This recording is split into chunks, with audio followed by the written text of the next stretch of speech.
Yo. He beat the ping. He beat the ping.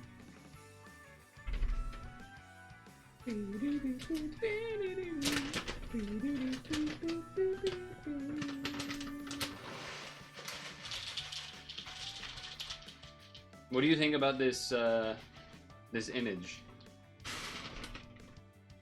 This was hanging up on I don't even remember where I was. Somewhere some weeks ago. And this was hanging up on the wall of a establishment. And it's like, I don't know if it's wood, I don't know if it's made of it looked very old.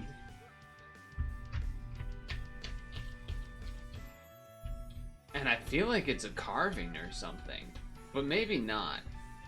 Cause like it's so it's like no smoking. Maybe it's mass produced, but old. It just his lips and cheeks go crazy in this. Like, look at this. Look at that. Look at all, and then the eyes are like fucking tensed up too. Like he is blowing that whistle, man. He's going crazy on that whistle.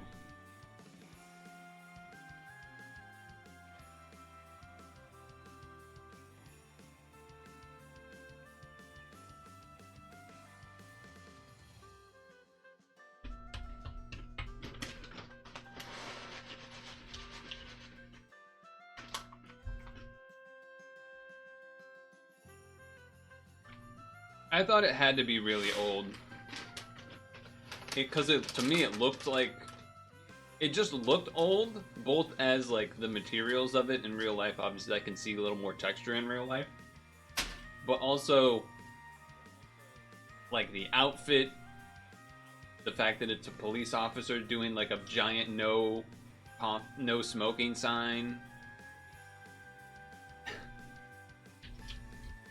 And he's got the just like the whole, everything about this screams that this is old.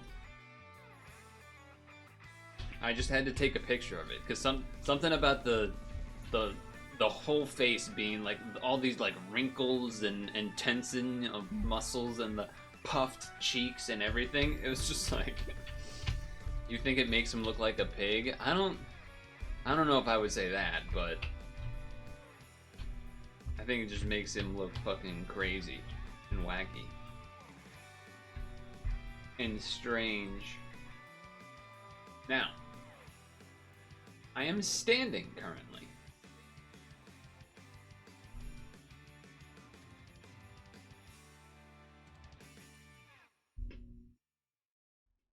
The reason for that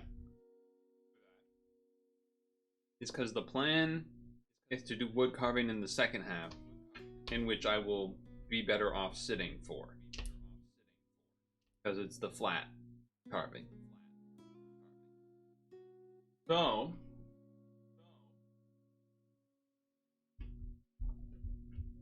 I'm standing.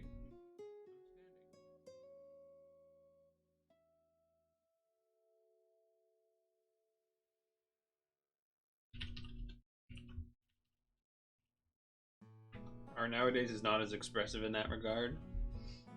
Whoa. Sorry, I'm gonna go with a snake. Mm-hmm. Viper? Oh, wait a second. We're not in this area?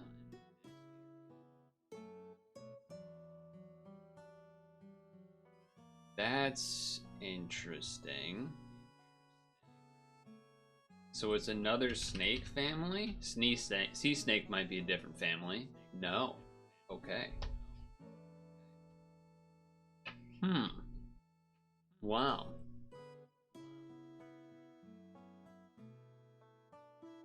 Huh.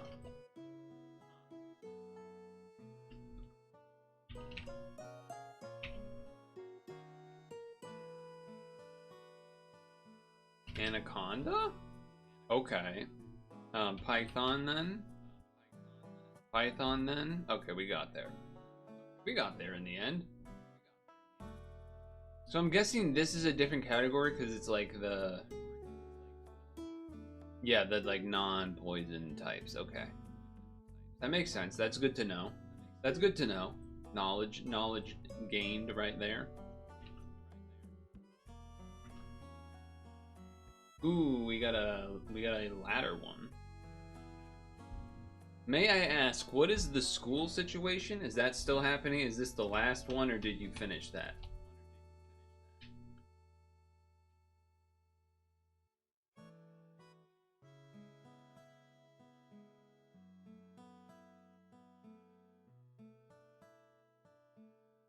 Gabrielle blank from far from the maddening crowd. Well, I don't know who that is, so I just kind of have to click names here. Daughter of Will and Jada Smith.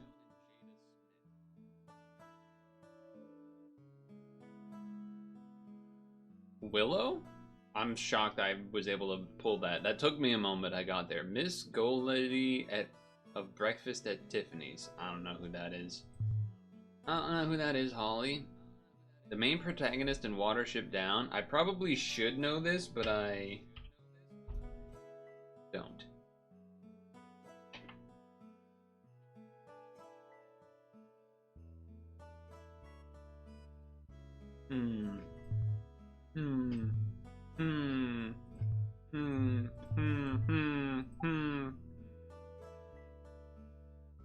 Elm Street, Nightmare Street.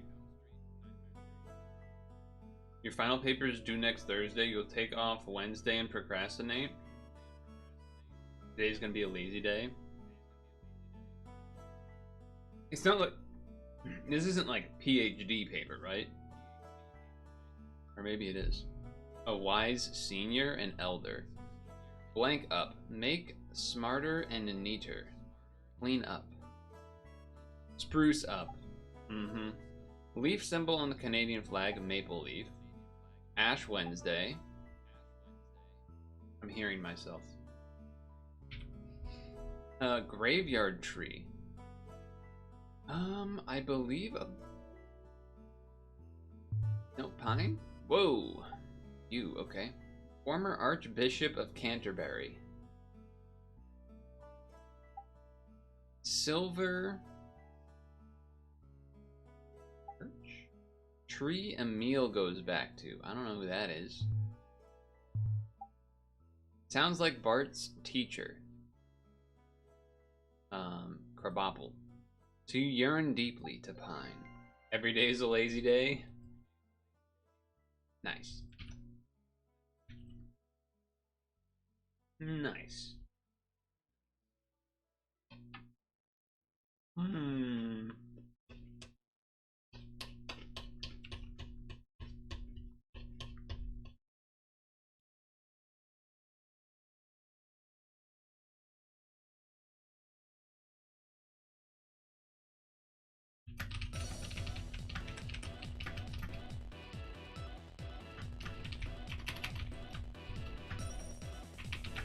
I'm responding to Fico in Discord.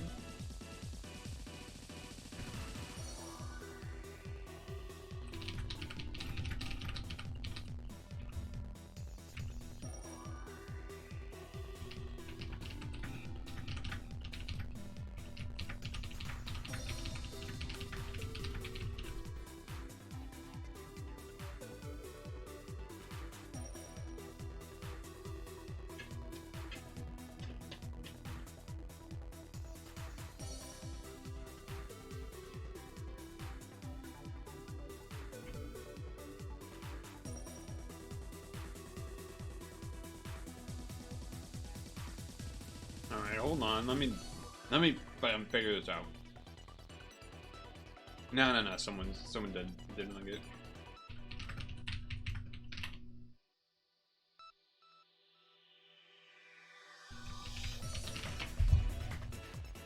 Okay. Back here. Normal that can learn psychic. I mean, giraffe rig is an easy one.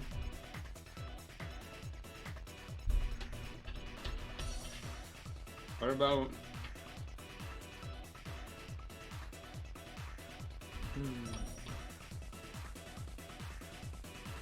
I mean, I can try to go extra with it, or I could just do giraffe rig. Because, like, maybe Chansey can or something. But...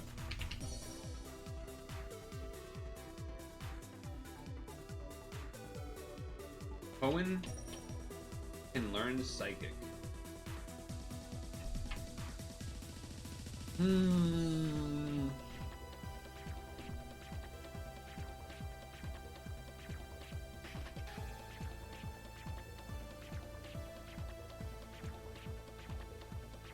Grumpig? Is Grumpig Gen 3?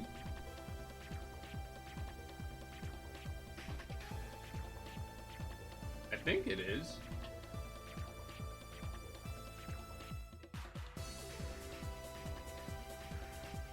Otherwise, I was considering Deoxys, but... Or I could do Jirachi, I guess. But maybe do that for... Well, there's plenty of mythicals. Let's do Jirachi. Mythical that can learn Psychic? Probably Hoopa. But... We'll go Celebi. You have Grumpig and Emerald. Hoenn Mono? Torkoal. Hoenn? Fuck, I should have read one more below to realize it was I could Torkoal that too.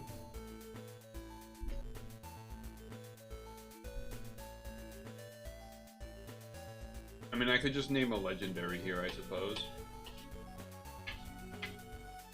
Is Cast Form?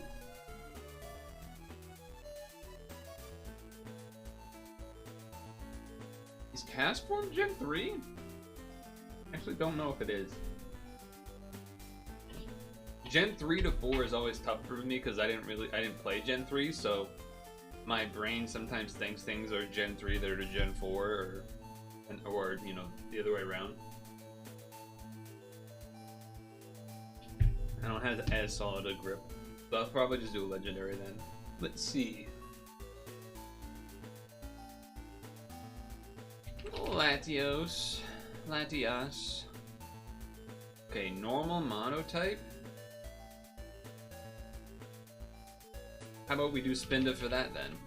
that one will be for you because you recommended it. Monotype normal.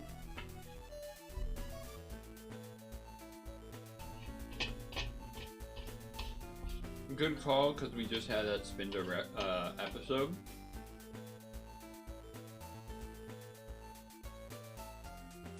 Is there another monotype normal Owen? Probably not. But we can do Delcatty. Right? Delcatty didn't become fairy or something. I mean, Ditto and stuff are obvious there too, but... Monotype mythical? I just do Mew here. A lot of mythicals are dual type. Or like Fion or whatever. But I'll just do Mew for the hell of it. No evolution line mythical, so any mythical. Diancie. A pretty good, some decently low rates, although a couple of high ones, because I did like Celebi and Mew. Mew number 1. Okay, could I have done Manaphy? I could have. Yeah, I just wasn't confident about the Psychic. Just because no competitive Deoxyses ran Psychic, because it would always be Psycho Boost or whatever. Is physical instead of special attacking. But, you know, whatever. That's fine. Was I right about Chansey? I was right about Chansey learning Psychic. A lot of Gen 1 stuff can just no extra moves. And Gen 2 a little bit as well, just so that things had more of a larger move pool.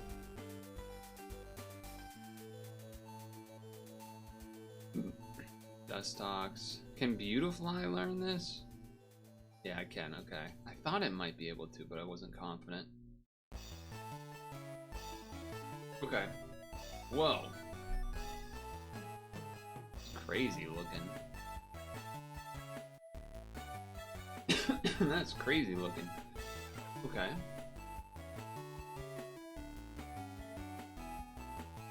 I'm gonna go put the bowl away. I do have some bad news that I will share when I get back.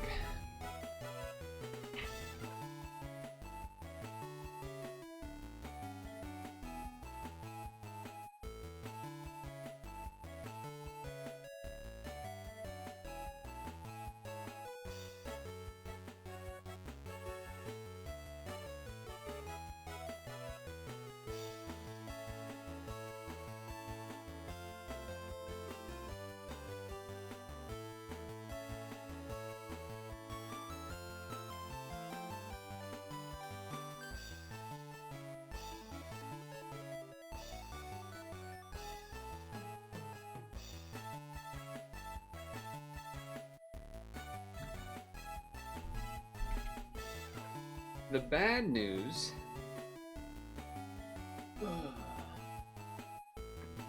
Oh, I don't know if that crack was hearable, but that's a crazy neck crack. Okay. The bad news is that because I got the laptop working, you know, I've been back to using it while falling asleep. And I'm pretty sure in one of the earbuds covers has gone missing. That happened yesterday. I've had zero luck finding it. So one of these ears does not have the thing in it, which means it falls out very easily and isn't as comfortable, and that makes me sad. That makes me sad.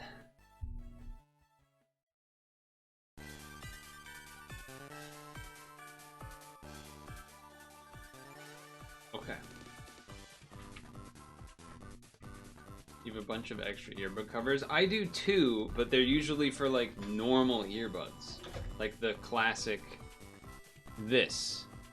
I have tons of extra ones from this type. They easily pop off. You know, classic. Those are the ones that I assume you would have as well. Classic earbud style. The most common. However, these are not that. These are a much different shape and have a much different cover.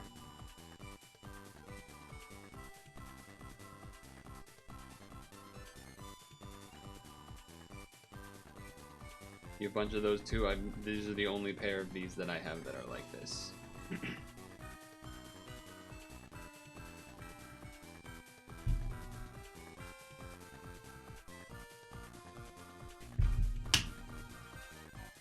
Yeah, I didn't buy these.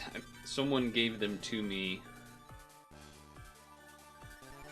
as a gift, I think? But like, see, I can't even... Oh, can't do my classic neck roll situation without them popping out.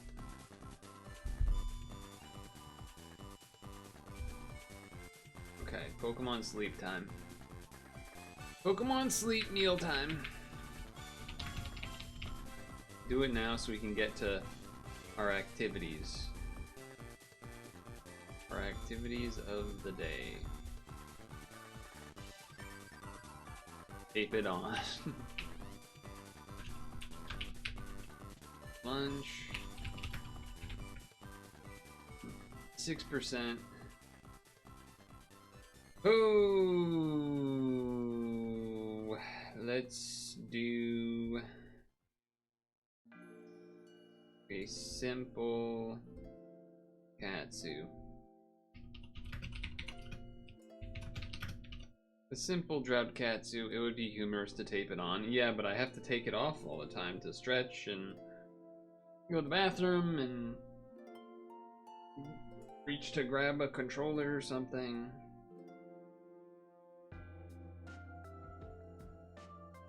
It wouldn't make sense. I don't think it would make sense to do that.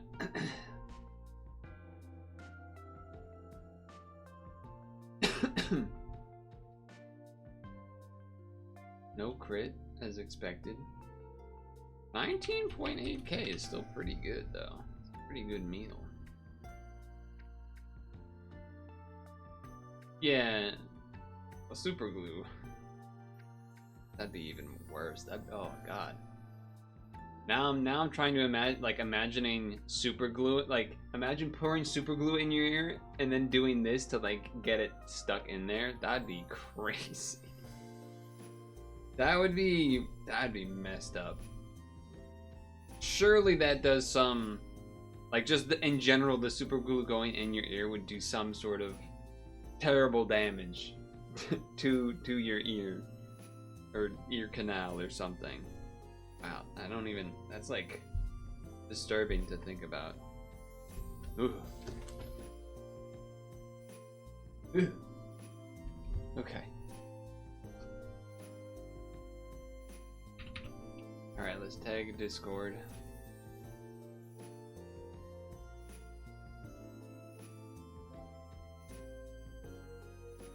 Okay, do that. Category change. Games and demos.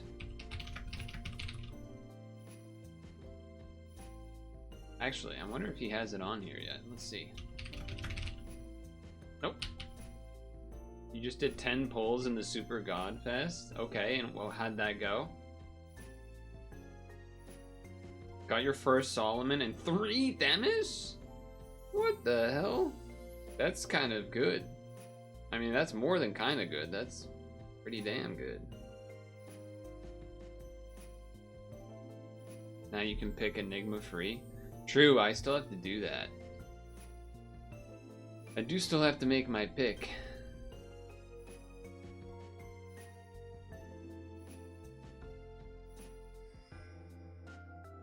I want to get this all situated correctly.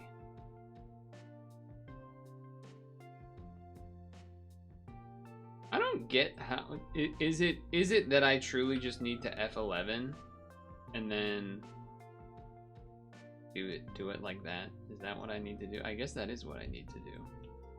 I guess that's what I need to do.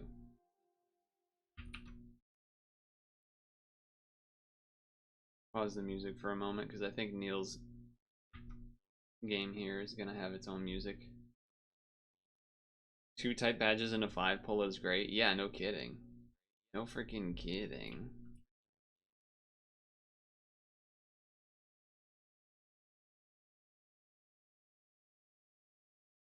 Neal has made a new thing. It's a site comparing the size of things, and it's called The Size of Life. Custom illustrations, maze illustrations, and music performance, and all these things. We're gonna check it out. The Size of Life.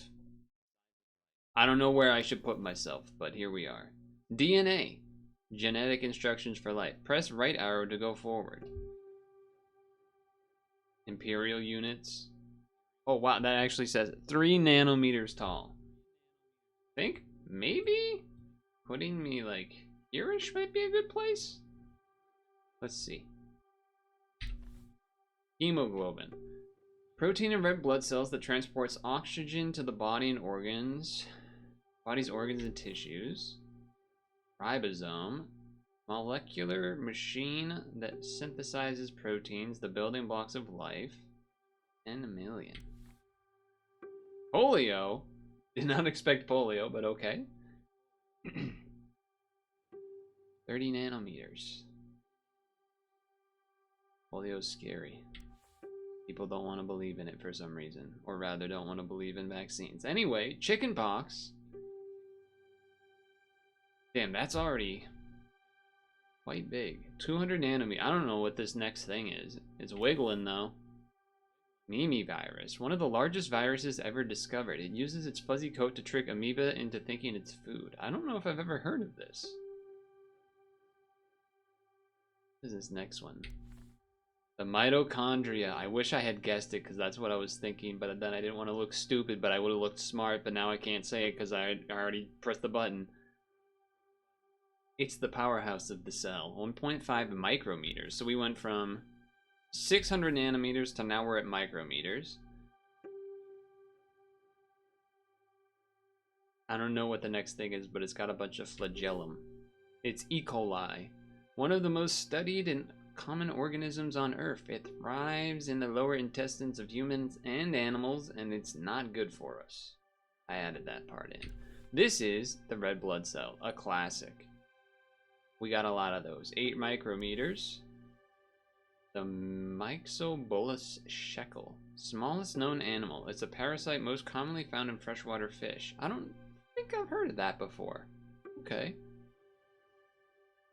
Smallest known animal.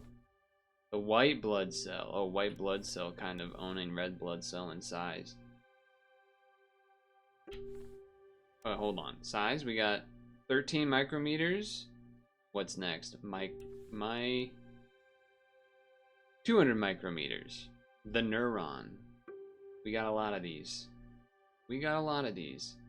Oh, I feel like I know what the next thing is. I'm blanking on the freaking name, though. That drawing looks very familiar.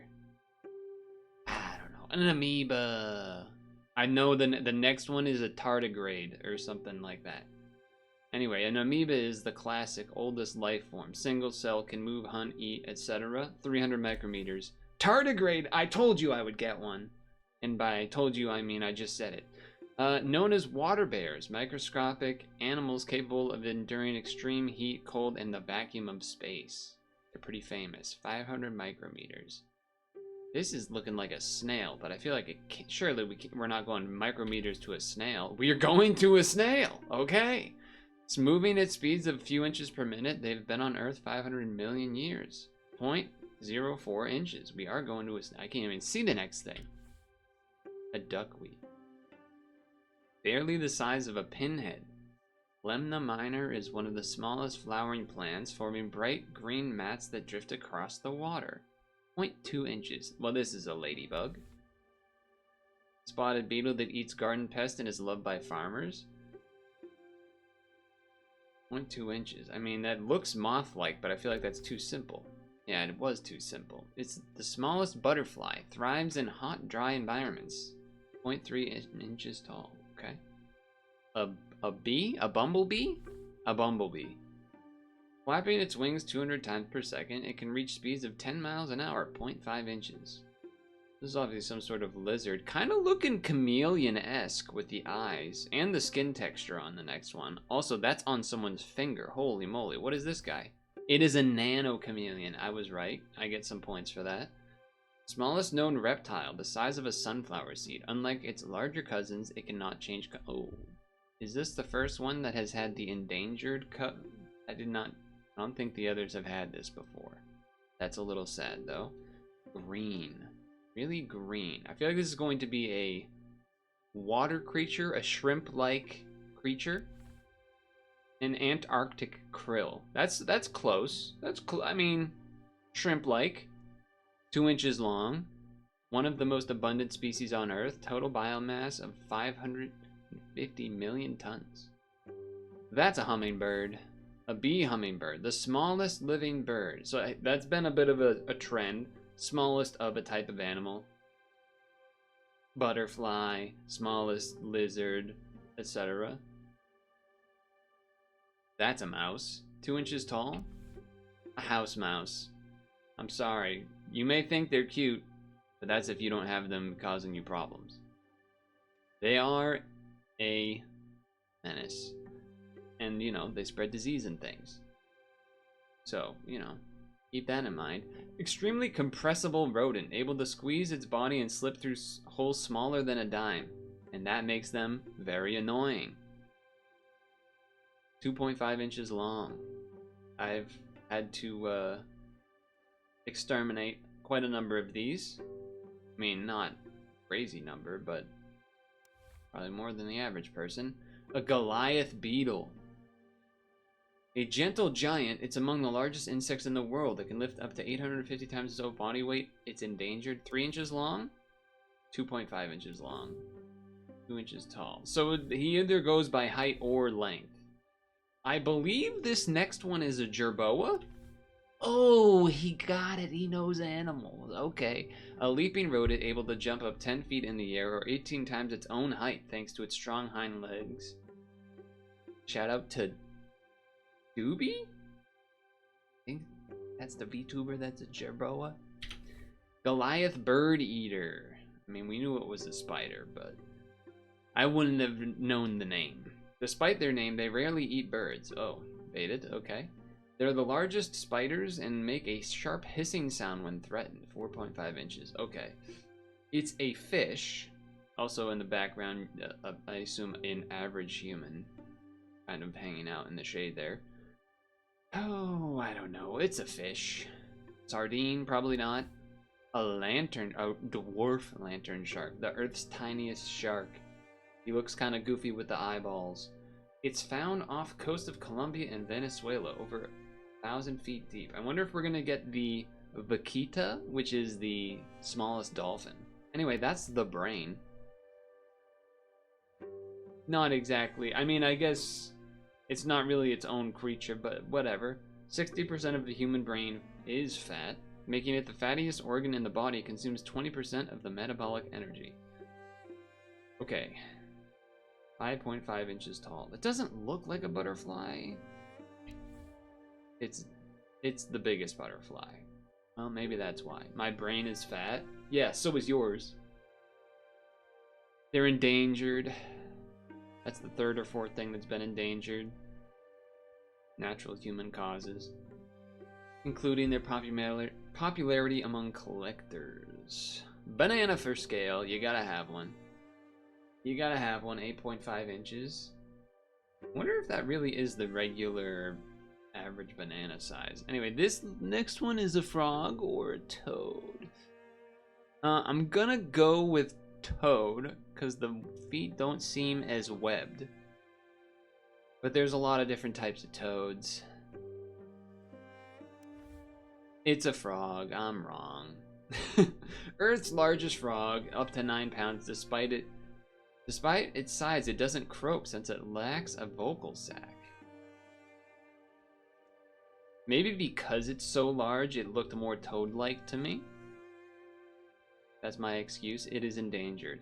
That's a house cat. Also one of those things where yep, literally house cat. Where dogs, people will know breeds of dogs. With cats, there's like a few exceptions, like, oh, the Maine Coon, or like, you know, the Egyptian hairless cat or whatever. Or a, what's the one that kind of looks like a, isn't there like a Bengalese something spotted cat? But otherwise it's just like, oh yeah, calico cat, orange cat, brownish house cat. Norwegian forest cat? I don't know if I know that one. Well, this can't be a dragonfly. This is a 1 foot and 2 inches tall cat. Well, it could be like a prehistoric level dragonfly, even though dragonflies are already kind of been around longer than goddamn everything. It's a giant dragonfly, so I'm giving myself points for that one. Extinct 283 million years ago, 2.5 feet wide. That's pretty big. That is a great horned owl. Shit! Shit! It's one of the largest known owls. No known natural predators. Wait, that's kind of sick. Talon's grip is strong as a wolf bite. Yeah, since they usually go with the largest, that means this is probably a king cobra? Yeah. Longest venomous snake, growing up to 12... Wait, we went from 2 feet and 2 inches to 12 feet long. But I guess height-wise, alright. I think, okay, we'll see. Deadly enough to kill an elephant is crazy. Is this a seagull? It's a velociraptor. Look, there was a world where that's like the wing, and then that's like the talon or something, okay? Velociraptors are much smaller than people think because of Jurassic Park and things. Extinct 71 million years ago. They're actually only about the size of a turkey. 1 foot and 6 inches tall, smaller than a German Shepherd. Working dog known for its loyalty and protective nature, and owned by a lot of people that think they need it when they don't.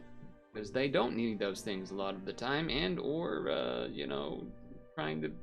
Anyway, I won't get into that, but I will say that they are known for having hip problems, not like the capybara, which is the largest rodent that can weigh up to 150 pounds and eat up to 8 pounds of grass daily. Wow, that actually is a lot. 2 feet and 4 inches. I just saw something about this flower plant in the past week, but I can't remember the name of it. But it was a video of a guy find it in the wild, which is really rare, and he was like wicked pumped. The Rafflesia arnoldi. You knew this one from Puzzle and Dragons? That's wild. Also known as the corpse flower. Yes, okay, I've heard that moniker. Foul odor, it smells like rotting flesh. The largest flower in the world, it is endangered. That is an Antarctic or Arctic spider crab.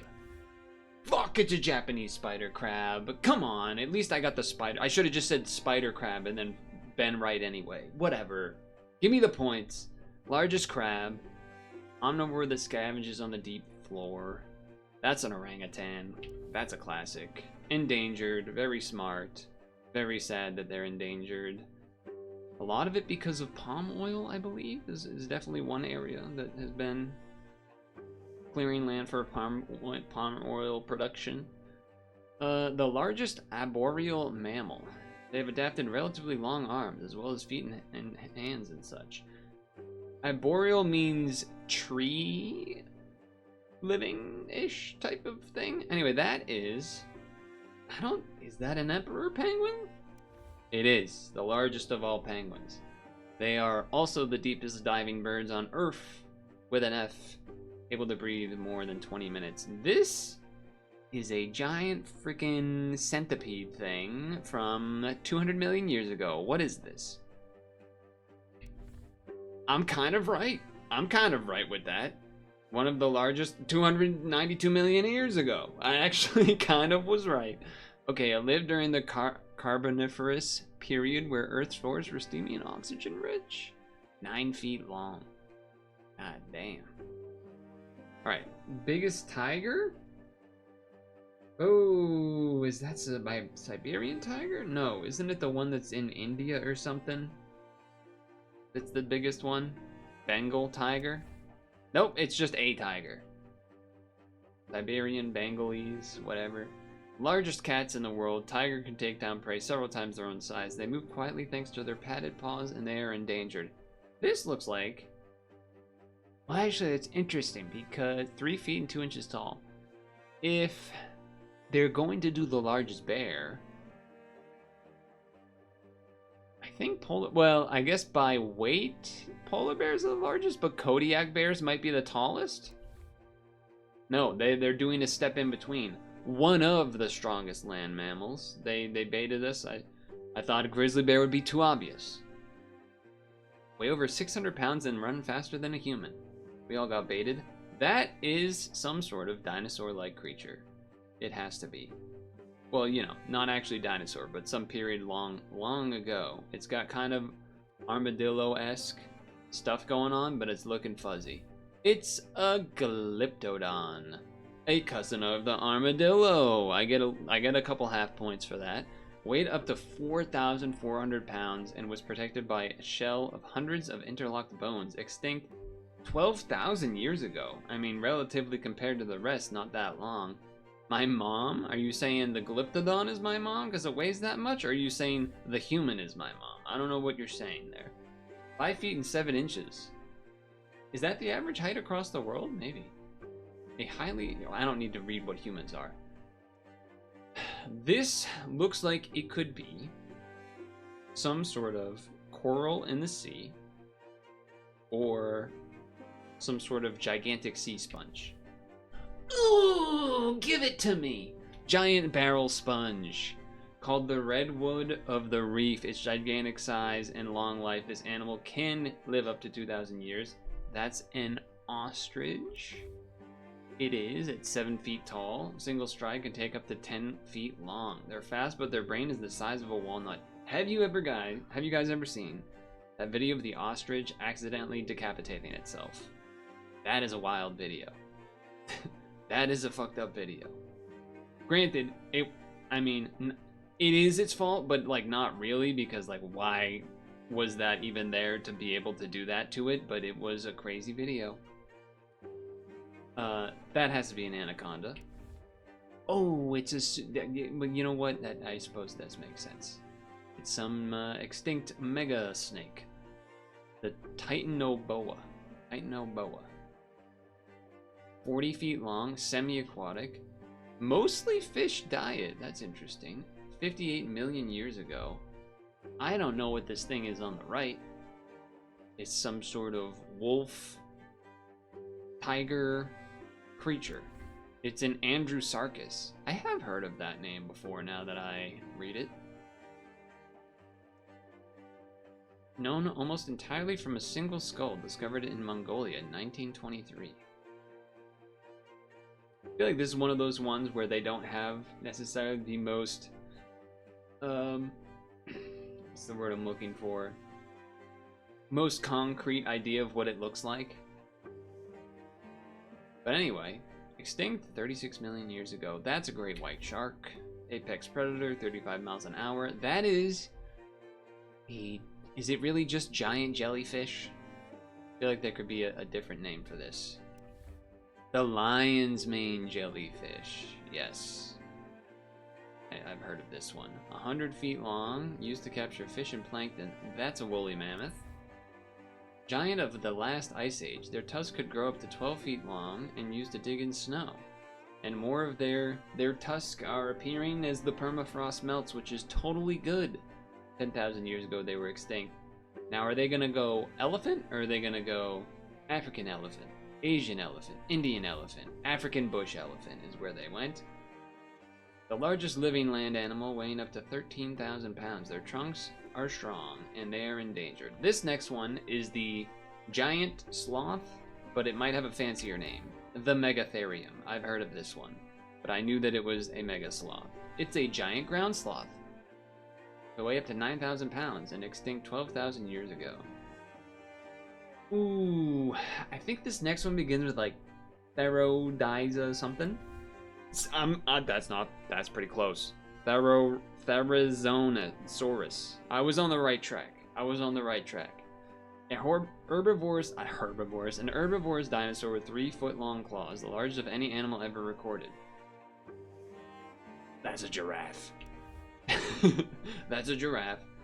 The tallest living animal, twice the blood pressure of a human to pump blood up its long neck. I saw a clip of giraffes. I didn't get the full context, but it was like a safari thing, and the tour guide was telling them to like zoom the camera in on the giraffe because it was chewing, and they're like, watch, it's going to swallow it and then realize it needs to re-eat it, so you will see the bump go like cartoon, like and then come back up to start chewing more, and it did, and it was kind of cool. This is a T-Rex, the Tyrannosaurus Rex, one of the largest land predators ever. It had teeth the size of a banana. We can go back. It's not worth it. It's not worth it. Anyway, 25 miles per hour. This is Paraceratherium. Therium? That kind of looks like the kind of looks like rhino-ish head. Maybe, perhaps also, what's the, oh my god. There's an animal that is not extinct that kind of has like that face as well. The tapir kind of has a little bit of that. You should have skipped the ostrich video. You didn't need to see that. Yeah, I didn't force you to go see that, to be fair. Oh, it is a horn. I should have just read what it said. A male massive hornless rhino that weighed up to 15 tons. Okay, so the rhino thing was there to start. One of the largest ever terrestrial mammals. That's a pterodactyl? Nope, that's a Quetzalcoatlus. Normally I can say this because I know this one. Quetzalcoatlus. That. I knew I was saying it wrong. Quetzalcoatlus. Believed to be the largest flying animal ever, the pterosaur that stalked prey along rivers in the late Cretaceous period. 66 million years ago. 34 feet wingspan. That is massive. Is this a Brontosaurus? Is Brontosaurus even what people go with? No, it's a Sauroposeidon. That's a sick name. One of the tallest animals to ever walk the earth. Neck 6 times longer than a giraffe. That's... Okay, when you say it like that, a neck 6 times longer than a giraffe, that is hard to picture. Or like, the opposite. That makes it crazy to picture in your mind. Like stacking 6 giraffe necks together would look absurd. Also, this neck is looking panicular, I'll say that. Ate half a ton of plant matter per day? Damn. The blue whale is the largest. Part of me feels like they might hold off and do a second whale, though. Because did they do 2 bears? Maybe no, I guess they didn't. For some reason, the little grooves over here make me think that this is a humpback whale, but it wouldn't really make sense to be that. Yeah, and it's just the blue whale, as we thought. As we thought. It would make sense. The largest animal to have ever lived. Which is cool, because it's alive still. I mean, endangered, but, you know, still cool. Ah, we're going beyond our animal kingdom now. Hyperion, discovered in 2006, the largest living tree kept secret. There is a unfortunately long history of famous trees once being told, like, once their location discovered, then there's always some a-hole that goes and cuts it or burns it down, and it's very annoying. I have heard of this tree before. Now this next thing looks like a bunch of trees, so it's just like the forest. The Pando clone is a single organism in Utah, composed of over 47,000 stems connected by a vast root system. I may have heard of this before, but maybe not the specific one, but maybe like the idea of it, of like one tree-ish type thing actually being a bunch of things. Which I guess maybe could also be true. By the way, that's the fucking blue whale right there. But in the sense of, wait, what does this do? Oh, hides the ruler. No, we'll keep the ruler. In the sense of, mycelium and fungi, I wonder if that has ever been, like, recorded, because, like, those can basically connect through the ground through a forest as well. Oh, and that was the last one. Nice. Well, that was awesome. Loved that. I think I had a pretty decent score there. Also, there's this function where you can compare a couple things. So let's do, what was the giraffe one?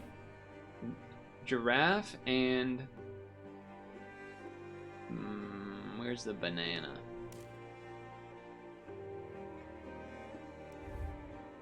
No, which one was the one, which thing said banana in it? Somebody said banana. The Poseidon thing? No, the Poseidon was the giraffe. Oh, I guess, yeah, I see what you're saying. You want me to do the giraffe and the Poseidon. I get it. Where'd the giraffe go? 6 necks of giraffe? Yeah, that looks about right. That looks about right. That's cool. But what was the banana one? T-Rex? The banana teeth of the T-Rex. Yes, chat. Yeah, that lines up. Pretty chunky. The compare feature is really cool. I like that. That's pretty cool. How about, you know what we should do? We should do human and then some of these other guys. Okay. Cat and tiger. Alright, that's a good one. The house cat, not the house mouse. We hate the house mouse. House cat. Yeah. Yeah. The Sora Poseidon sick. 1,000 pounds of foliage. Yeah, I know, right? That is pretty sick. I'm surprised they didn't do the Kodiak bear and did the grizzly bear. Maybe because it's more well known, but then it almost makes me wonder, like, why Goliath frog instead of regular frog, or you know, a classic frog that more people are familiar with. I don't know. It was still a fun mix of stuff anyway. Kodiak is just a grizzly, but from a specific region. Oh, is that really? Huh. Interesting. Oh, because it's on, yeah, it's a grizzly on the island, but don't they count as its own species at this point, or no? I guess I don't know. Anyway, okay. That was awesome. That was, the size of life. I do appreciate that Neal does, some of these maybe not game-like ones every once in a while. He has a number of other ones. Not like this in terms of being this idea, but other things on the site that are more of just like, oh, look at these neat things, or, you know, not necessarily infinite craft or the clicking one. I don't even remember what the clicking one was called, but you get the idea. Fun little trip down some animals and life.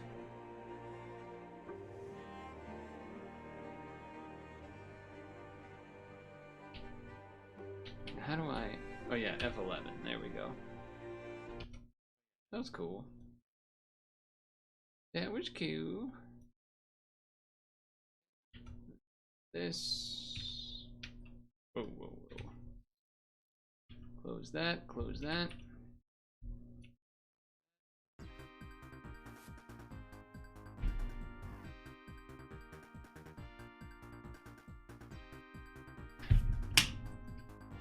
Is a Kodiak bear a grizzly?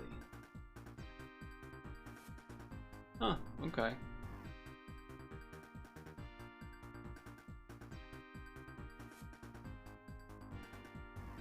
Kodiak bears are considered distinct subspecies.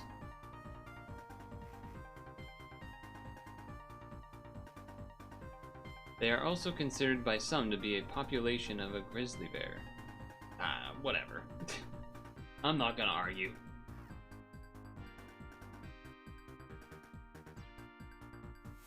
Pretty sure Kodiaks are their own subspecies at this point, but it seems like there's arguments, so I'm not gonna try to be part of those arguments.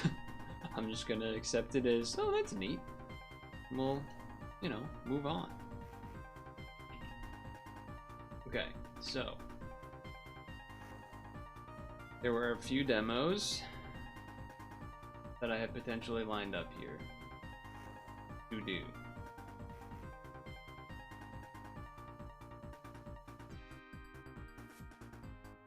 Let me... Where are we? Where are we? Okay, so demos. We did Fantastic Hidden Seasons 1. I can uninstall that one. Don't need that. We got Light of the Town. We got...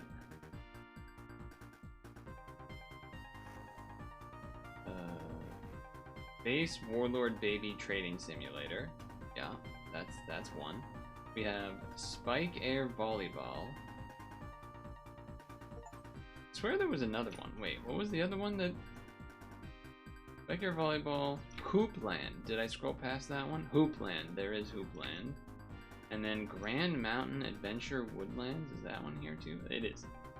Okay. I say we'll try the Spikair one. But let me see if this is a controller game. Let me briefly check. It's looking controller-like. It's looking controller-like. You just noticed you have 10 Puzz droids in various forms. Makes sense, you've been playing for 10 years. Yeah, I have a bunch of those too. Where is my controller? Okay, controller here. Now we need the cable. Now we need the cable. Now we gotta plug this bad boy in.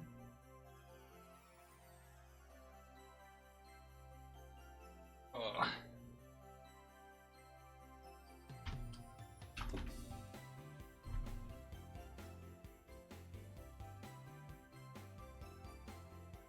Okay. So, I'm gonna be doing Spikair Volleyball?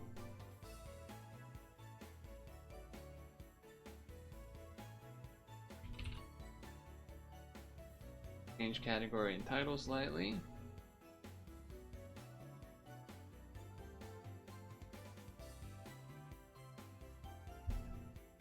Launch the demo. Get rid of the promo code thing.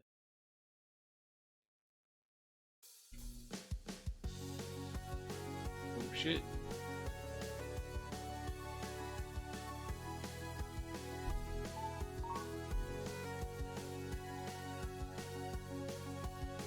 Okay. Turn it down a little bit.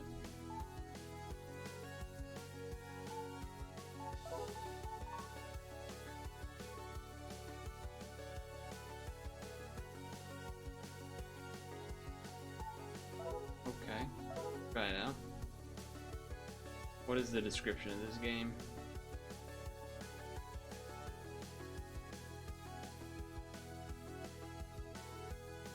This is Spikair Volleyball. We will control 4 players of our volleyball team and recruit players, train them, and win tournaments, become the best volleyball club. Now, supposedly this is a controller game, but currently, the controller does not want to seem to work. so I'm gonna quit the game and restart it. I'm also gonna, I guess, unplug, replug. See if that helps.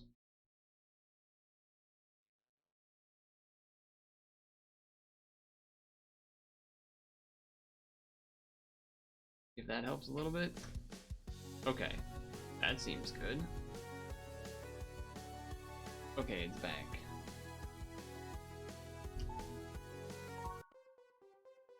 Okay, it's working. I've got it working.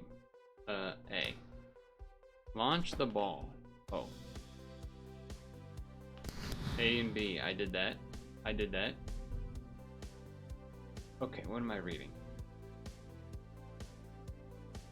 Why does it say? Oh, oh, that's launch the ball. Okay.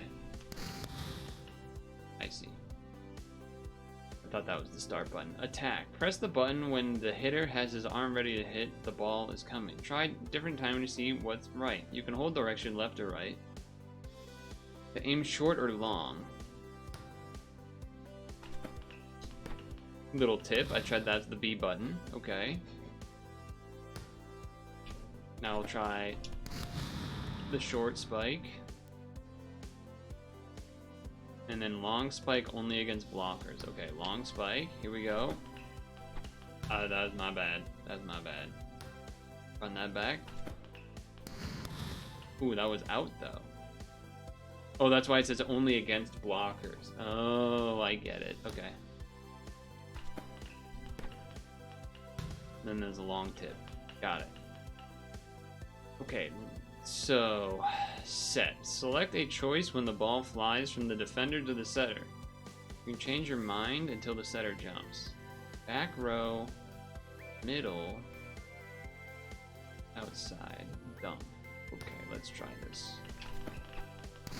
Okay. It kind of happens fast. Okay, alright, I got it.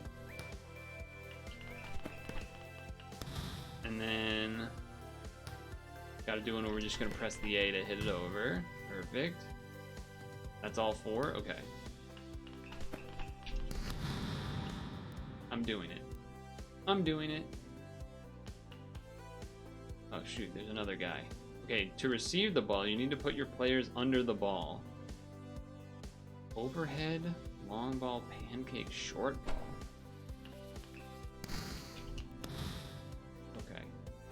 But it says you do left. I guess you have to do it when you hit it.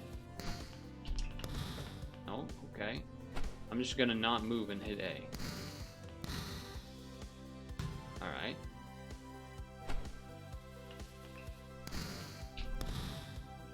I don't understand the arrows currently. Oh, that one he just hit it further back.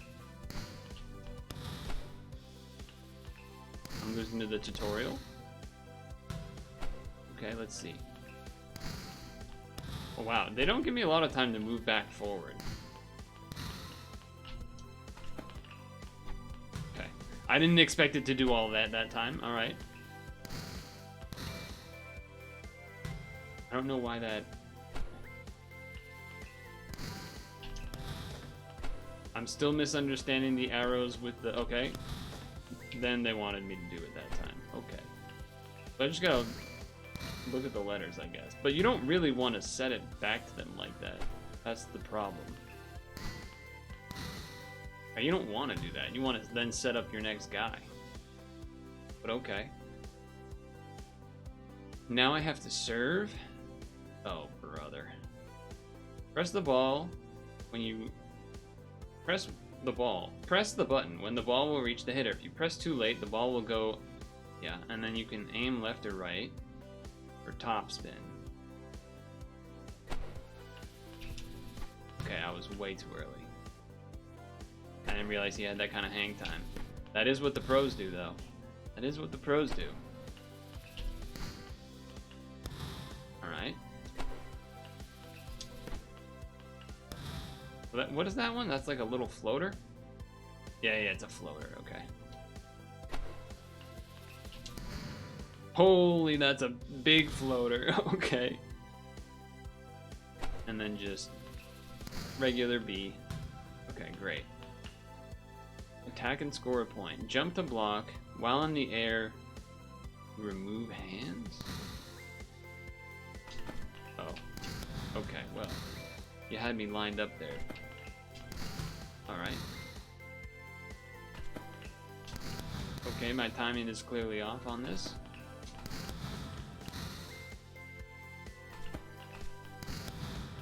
Because I'm not moving my character down. He's moving on his own.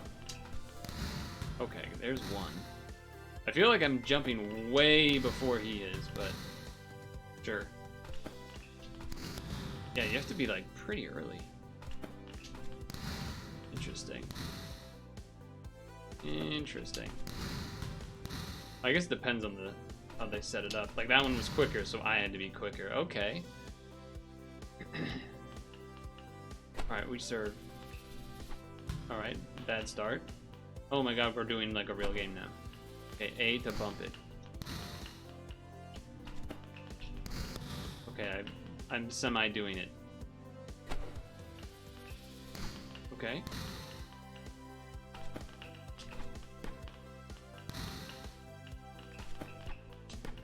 That was bad hit by me. A little early. Nice. So the characters kind of move on their own, which is fine. Oh shit, he faked me out. He faked me out. Not bad, not bad.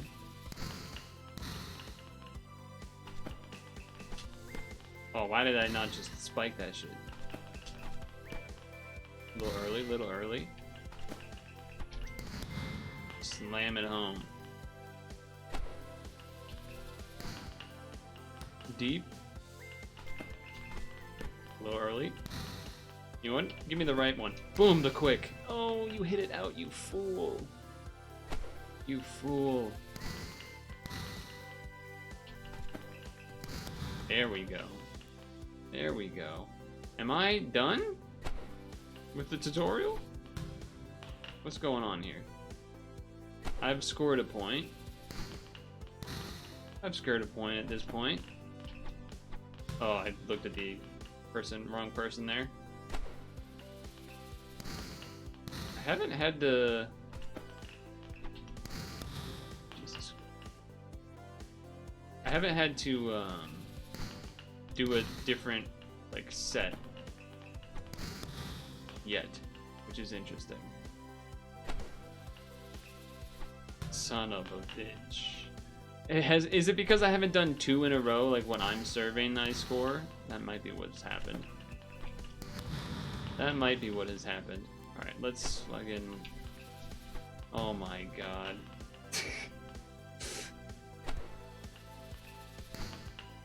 I'm used to a normal person's jump time, man. I'm not used to these actual athletes here. Ah, shoot. I gotta be ready to press A really fast like that. On the block situation. Okay. Just hit it over. There you go. I hit A, it was just too late. It was just too late, apparently. Oh boy. Oh, I did it though. I did the A after the B.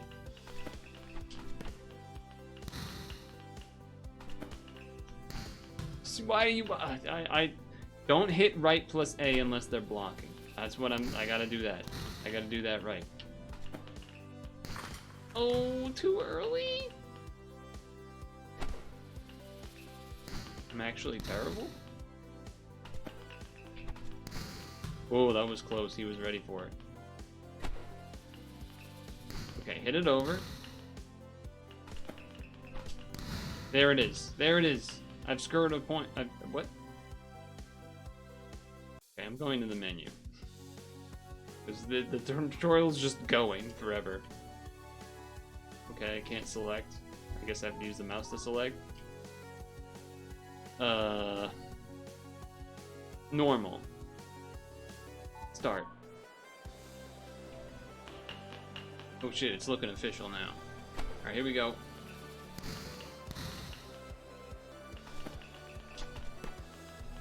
Oh, right. They're not gonna be easy now. Right.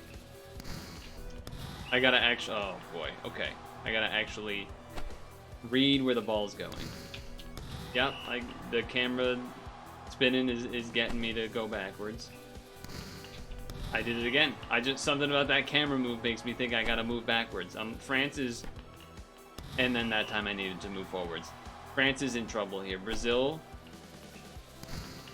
I did it again. I did it again. I don't know why I can't stop myself. I keep thinking it's going back further than it is. There it is. Okay, survived. I BA'd. I just didn't move because in the tutorial he always hits it to my guy, so I can just hit A. Uh-huh. It's not looking good. It's not looking good. I did it again. I did it again. I always think he's gonna hit further back. Yeah, I just always think he's gonna hit further back. Why can't I set my thing right away, huh? What's up with that? Oh, and he finally did a quick one. Oh, okay. The game gave me that. Okay.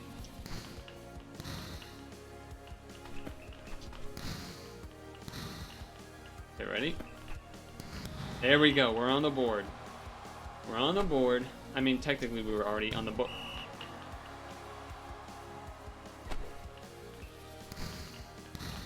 Here we go. No one blocked, so I just hit it out like a freaking moron. I lost? No, I didn't lose. Just the music. Okay.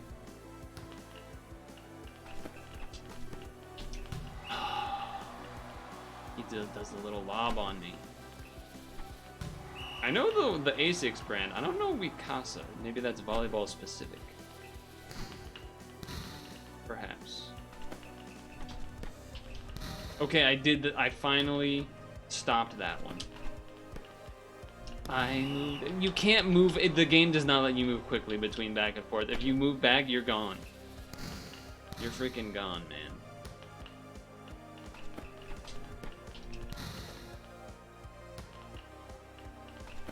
Oh, brother. All right, you know, we're a second half team. Oh God, we're on the opposite side. Does that mean I have to change my controls? I hope not.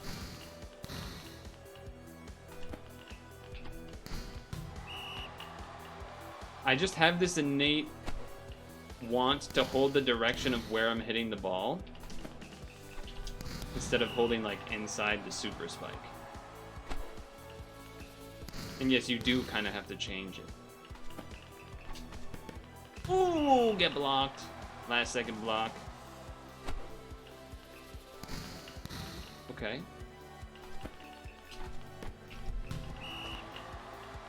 Done. I just didn't move. Just didn't move. I just didn't move again. He knows. I'm always worried about the far back serve. He's never done it a single time. I don't know why I didn't super spike. I moved backwards. Because when I'm on the other side, I have to hit right to go inwards, and now I have to hit left to go inwards. Okay, block. Fair enough. Okay, yeah, you got me.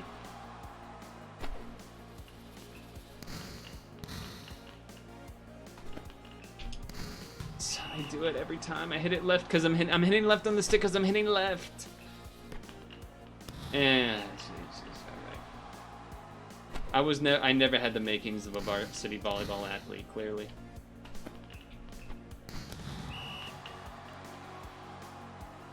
Wasn't tall enough for that, nor was I interested in playing volleyball. Ouch. Did I have more points the first half than this one? Actually don't remember.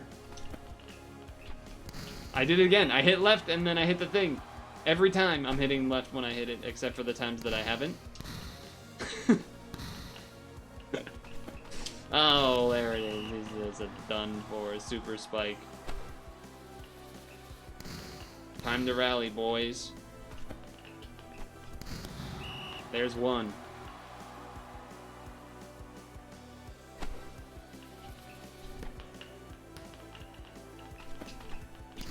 Oh, I tried. You can't say I didn't try.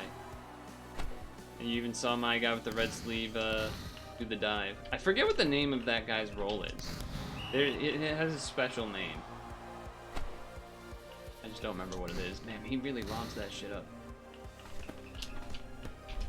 Why is my guy all the way in the back court? Why can't I move back forward? That's crazy. All right, we're gonna lose, obviously, here. I think this would be really fun to play with another person, though. When you're like both the same difficulty and making the same mistakes. That was like a Street Fighter. I'm used to practicing on the left side of the, you know, the player one side kind of situation. That was kind of cool though. Do I do another one? Let's just see what the. I don't know why the computer versus computer is even a thing. These must be related to the fact that this is a demo. You can't change any of that. Okay, okay. Do I want to do another one? No, I think we're gonna keep it short. I do like it. I think once you get in the rhythm of it all, it'll start to click really nicely. I wasn't quite there yet. I think 1.5 to 2 more games, and then I'd start getting the motion going. But we're just here to check it out, so that's what I did. Playing against another person in this would be fun, though, for sure. Volleyball's a cool game. Like, the actual sport itself. Like, at the Olympics, watching the indoor and the beach one, too. I actually kind of like the indoor a little more. I know usually people like the beach volleyball. They're both entertaining in different ways. They're different types of entertaining. I like them both. I mean, in Olympics in general, I just try to watch, like, everything when those happen, because the Olympics are awesome. But anyway, that was Spikair? Spikair? I feel like Spikair, right? Anyway, Spikair Volleyball. Kept it short. I actually did like it. I don't know if that sounded like I was lying, but I just didn't feel like doing another complete game.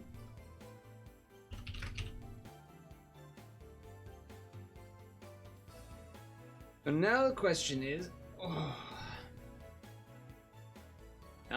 do I start stretch break early? It's a little bit early. We could do, you know what we could do? We could do the,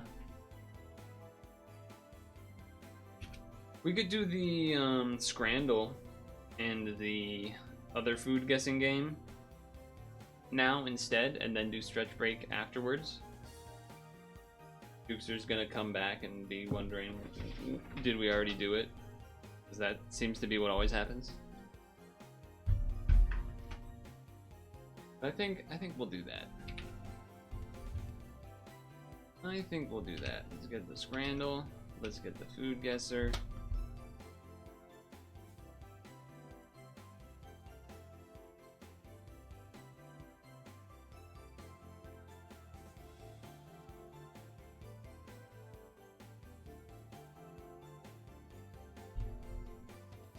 Play. Oh, what happened? What happened to that thing on the right? God damn.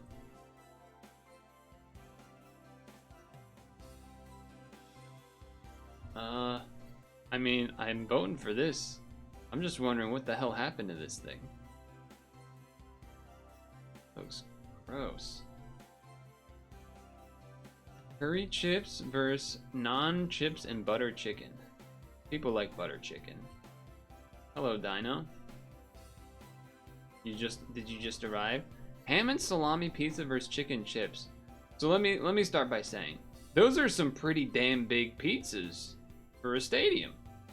Like, in terms of pizza size, those are pretty damn good. Now, the pizza on the right, the pizza on the left looks fucked up. I don't know why. Something about this looks wrong, and I don't know if that's because there's stuff on it. But this part, like the crust and whatnot there, that looks all solid. That looks all solid. Now, I don't want any of this fucking nonsense on it, but if I were to be there and order it and have it just with, you know, cheese, that looks like that'd be fantastic. Oh, the giraffe situation? Yeah. Normally people go chicken and chips. I'm going with the pizza. It's a rare, good-looking stadium pizza. And it wasn't that expensive. It was $9 or something, which is crazy. Loaded chips versus double cheeseburger. Ooh. I feel like people often go with the loaded stuff on this. That looks like an alright burger. Yeah, like an alright burger.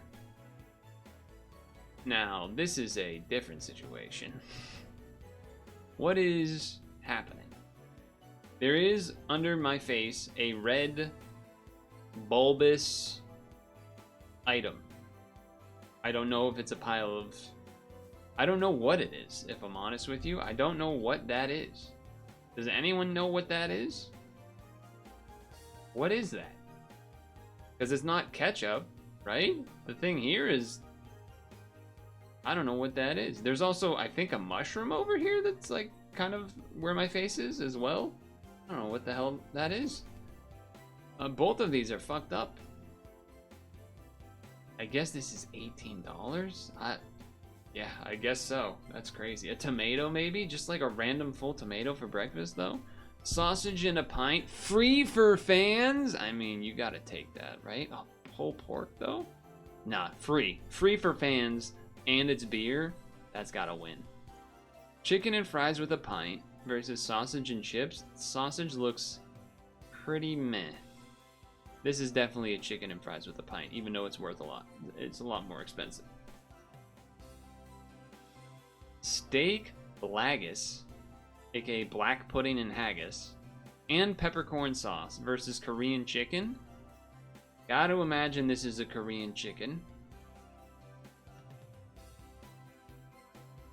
Spring rolls and bean sprouts for 50 cents, or 2 pork belly sandwiches with 4 egg rolls and chips for $42. God damn. That is a criminal price. That is a criminal. I was thinking basically any price and this one just wins, right? But $42 versus 50 cents, man. This still's probably gonna win, right? Oh, okay. 42 is too much, and I think that's fair. I was going, ooh, those look like good fries. Those look like, I don't know what's going on with them, but they look good. Fish bites and chips versus bacon cheeseburger with a drink. We can't see a lot of the burger. We can't see the chips very much either, though. We don't see the drink here. What do we think? Bacon cheeseburger versus fish bites and chips. I'm going burger. Better than average, though. Better than average. And neither of the ones I lost I felt bad about. Like, I could... $42. U.S. food fucking stadium prices are so criminal, man. It's insane. It's insane. If we saw more of this, then I think there's a world where this wins.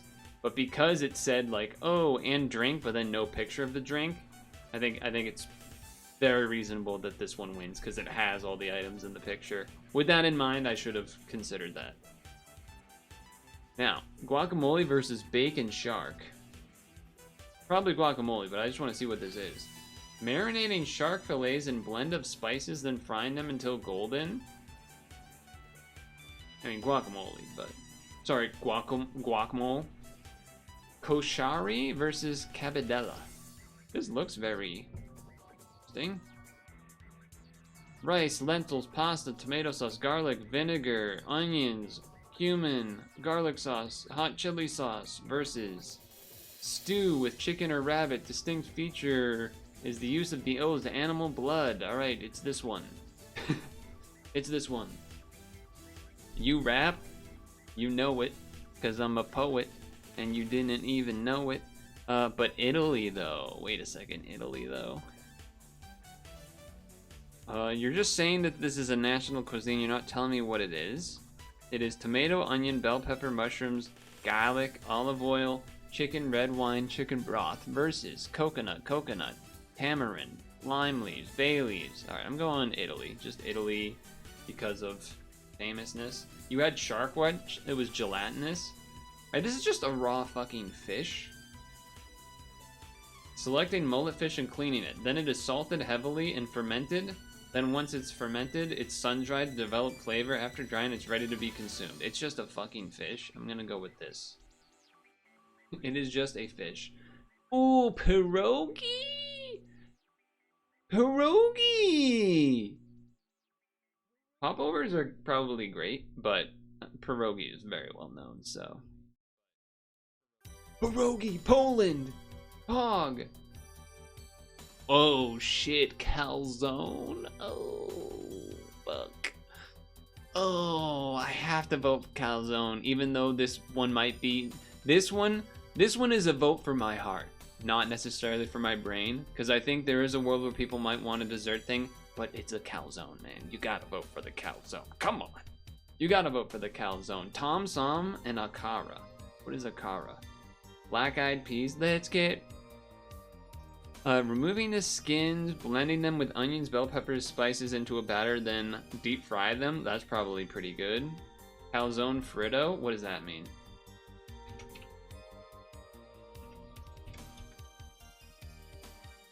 Also known as panzerotti, is deep fried street food from Italy. Oh, a deep fried calzone? That's fucked up. That's kind of fucked up. Calzone frito, also known as panzerotti. That's wild. That's some American sounding stuff. So we took a calzone and then we deep fried it. Yeah, that's gotta be some American bullshit. Actually, it's Italy bullshit. Deep fried butter and Oreos, but they deep fry their calzones. Fish or shrimp in a broth with yada yada yada. It's gonna be the fried thing, come on. Kangaroo steak versus lobster squiddy stuff. This is interesting because these are both kind of weird animals. Those potatoes look good. This dish is a lean, gamey meat option known for its rich, bold flavor. Seasoned with herbs, grilled, pan-seared, medium rare, retained. It's kangaroo. This is squid, soy sauce, mirin, sugar. I'm mirin it right now. The dish is made by skewering pieces of fresh squid and grilling them over charcoal. This is tough. If people didn't know that this was kangaroo, I think this one would win. That's where my mind is going.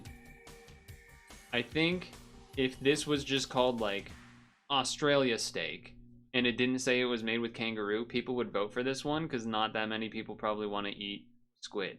But people have a positive association with kangaroos. Not quite as a dog, but like in the same idea of like, oh no, kangaroos are our friends, even though they're like cause problems, but they're still cool. Whereas squid, people don't care about fish. Oh, it was kangaroo steak. Fuck, man. I'm gonna go with this one because it looks cool and it's cookies. We could have had a 10-win run. It's China. We could have had a 10 out of 10, man. We could have had a 10 of 10. Fuck. Squid was too far, man. Squid was too far. If it was regular fish or something, Japan would probably win. Damn it. Better than horse meat? Probably. Yeah, horses would probably be even lower on that ladder. Christmas debate emote. True. Oh, that was not bad. Not a bad. I felt pretty on the line of people's thinking, which was cool. I have to pee kind of badly. So I think we're just gonna probably take this opportunity to stretch break now. A little early, but that's okay. Means we can start carving early.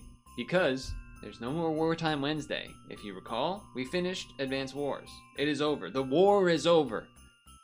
I have made it peaceful. The war is over. So now it's time. Now instead it'll be time to bring out the knives and chisels, and I got the wintry music going. So it's Peacetime Wednesday, exactly. Peacetime Wednesday, precisely. Alright. Yes. Stretch break time. Apple. Change to wood carving. Perhaps during the apple we could do another browser thing like catfishing. If we want to do that, you can think about that. If we should catfishing while apple, or just apple while setting up the wood and everything. Either way. But I gotta pee badly. We'll be right back. We know your time is valuable. Thank you for holding. Someone will be with you as soon as possible.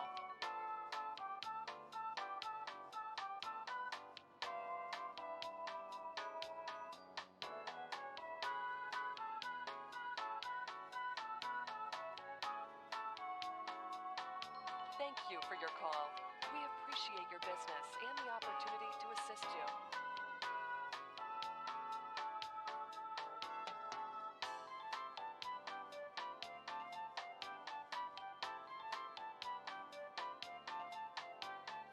We know your time is valuable. Thank you for holding. Someone will be with you as soon as possible.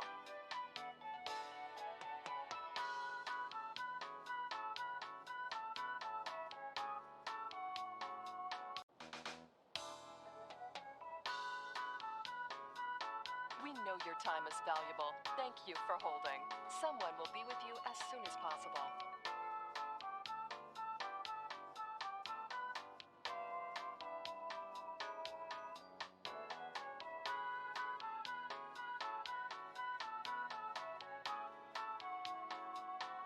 Thank you for your call.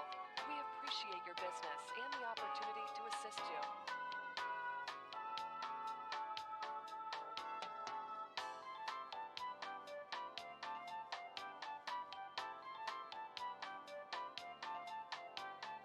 We know your time is valuable. Thank you for holding. Someone will be with you as soon as possible.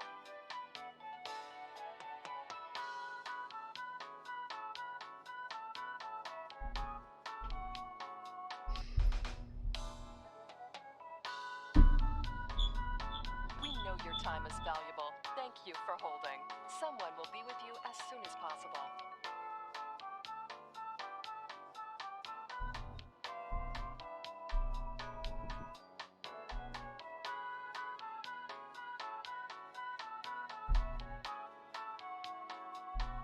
Thank you for your call. We appreciate your business and the opportunity to assist you.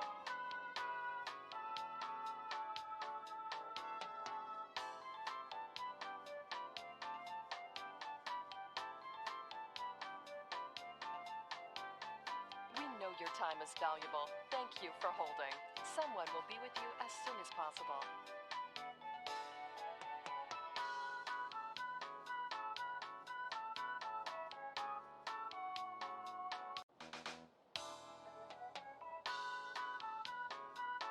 We know your time is valuable. Thank you for holding.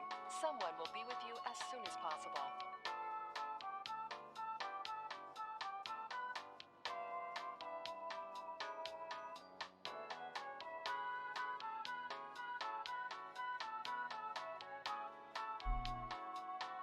Thank you for your call. We appreciate your business and the opportunity to assist you.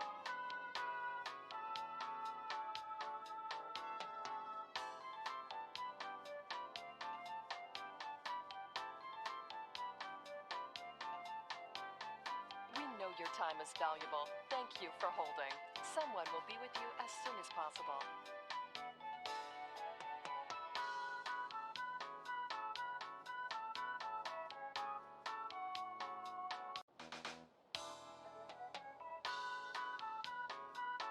We know your time is valuable. Thank you for holding. Someone will be with you as soon as possible.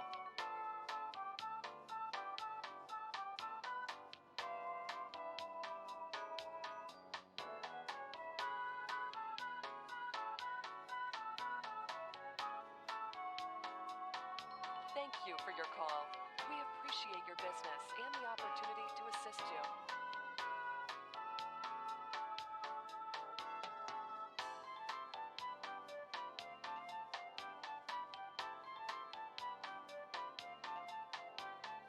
We know your time is valuable. Thank you for holding.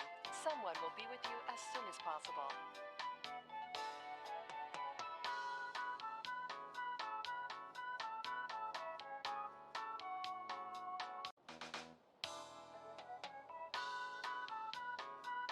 We know your time is valuable. Thank you for holding.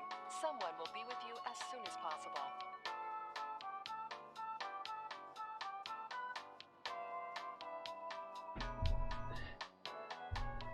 Woo! Stretching time. Sound like... yeah, well, there was also more updates on that today in regards to... like... what was it? Taking over like an oil rig or something? In that area? Something bad like that? Whew. There is... oh, there it is. He's this guy. Put against the wall.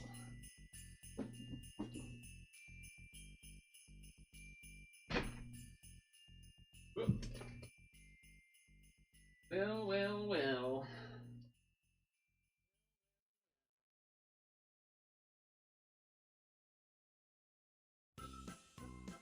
I don't know if Dino, or I guess everyone else, strong opinions on pierogies or not, like which type is the best, or what should be in the best pierogi, whatever. I don't know if I've ever had one.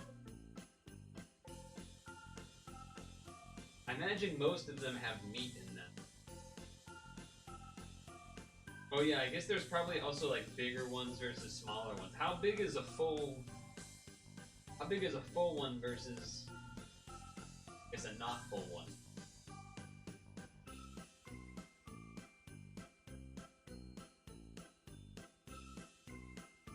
In my mind, they're like for a meal, like there's stuff in them.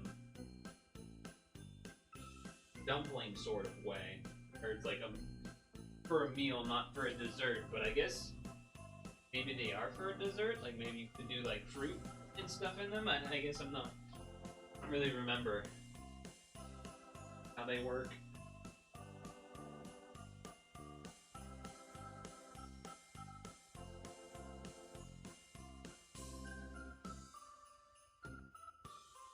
I know they're not dumpling. Very different texture. I'm just saying in terms of, you know, stuff inside of a casing. And the dumplings are for a meal, not really. Could have said ravioli as a different example. Or,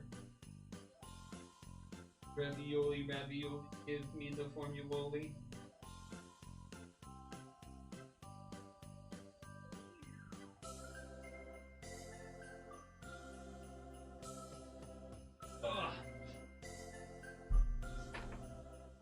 You like the fruit ones, strawberry and blueberry.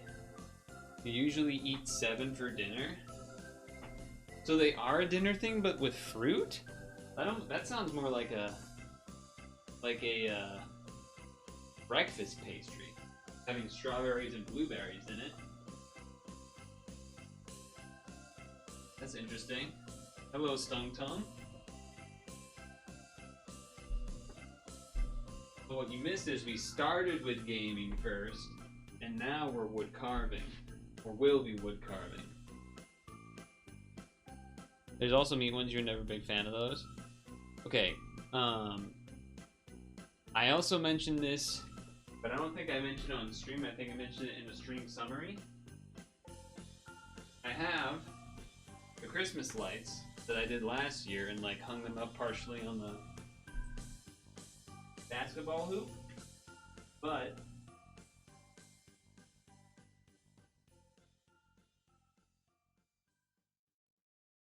they don't work. I don't know why, because they worked when I put them in the box. I put them away last year. Now they just don't work. Usually that means it's because of a bulb and or a fuse, but I don't have the replacements for those things. Because the examples of how to fix them were like, oh, the box you bought them with should have a thing. But the box was given to me by parents of like, oh, here's these extra lights, we don't use them. And then there's just the box. There's nothing in it, so sad.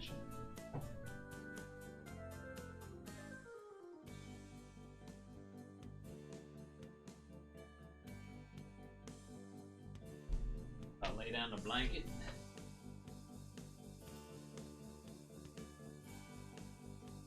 I think if I had replacement bulbs, there's definitely a couple of spots that look more broken and like the obvious spots to replace, but I'm not gonna buy extra little replacement ones. Jury rig the lights? How? It doesn't turn on in the first place.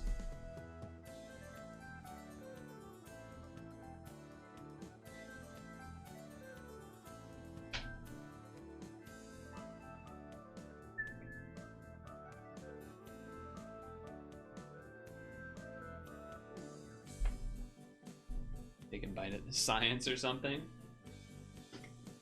Good point. I guess I'm not stretch breaking anymore.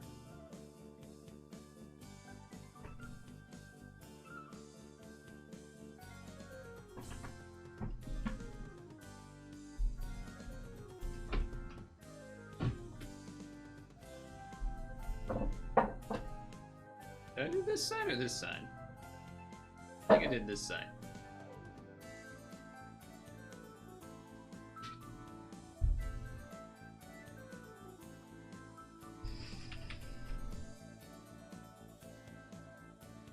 Makers and Crafts. Woodcarve Wednesday.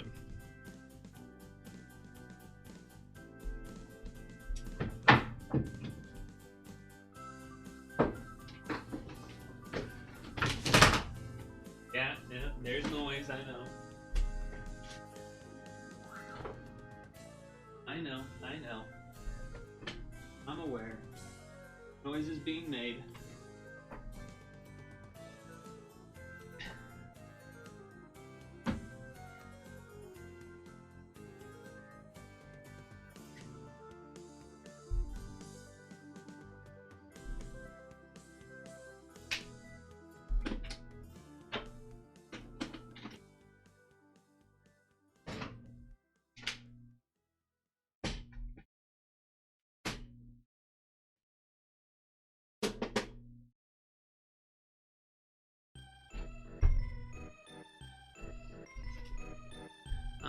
I'm aware.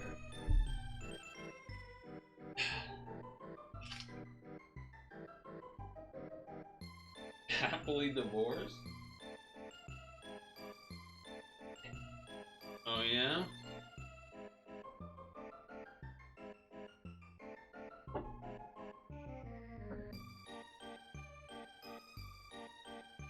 Is that what you think?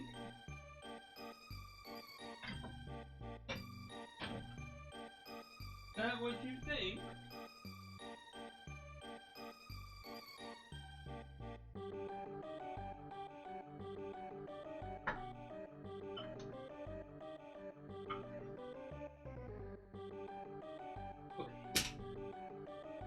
You gotta strap this thing in.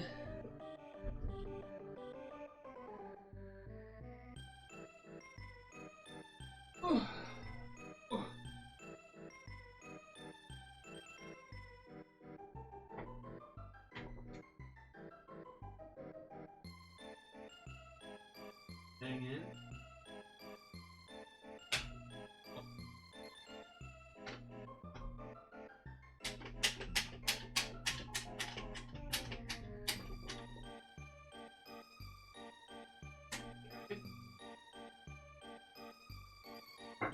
I'm gonna start by not strapping this one in.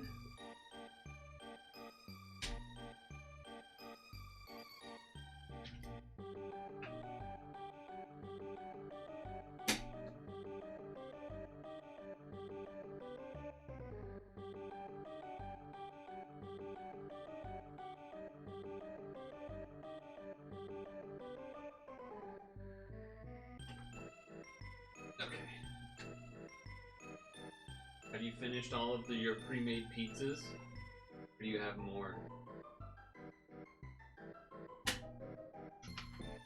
Not there. Oh. He's over here. Scooch that in. Leave that there for a moment. Up this thing.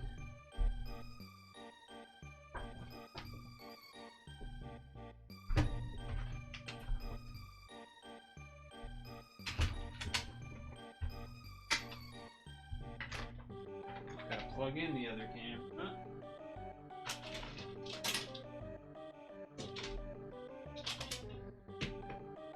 Oh, Jesus.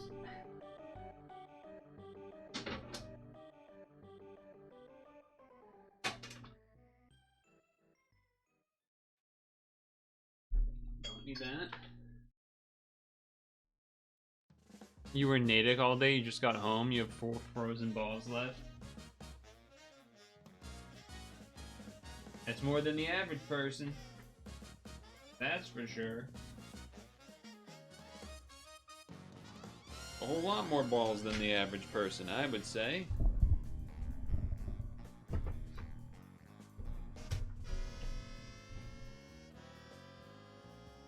Had to leave at 7:20 a.m. Oof. That's rough. That is rough. Okay. Boom. Bam. Properties. Active. Awesome. Show.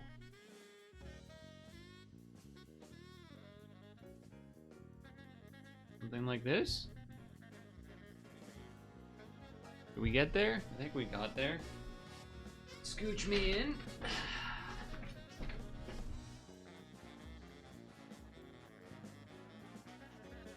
Is the global average ball count per person 1? I guess if you round it down, probably. Because people having to get it removed due to like sickness or whatever, diseases or testicular torsion or something. What up, Haven?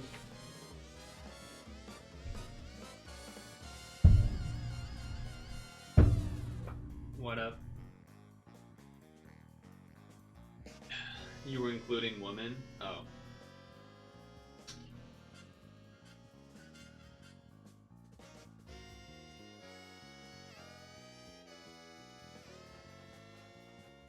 I guess. Or the average would, I guess, be less than 1.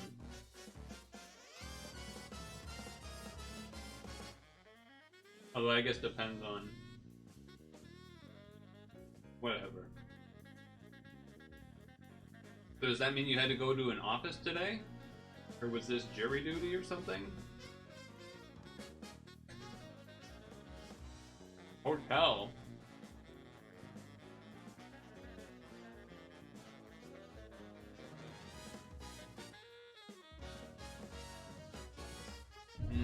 So it was a work meeting. Yeah, because there is no office. Was this like end of the year gathering for everyone thing? For Christmassy?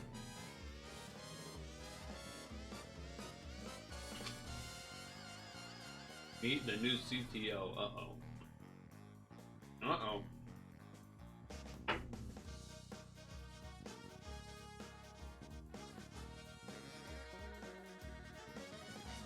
Lunch and afternoon snacks and breakfast snack. Okay. Were they good?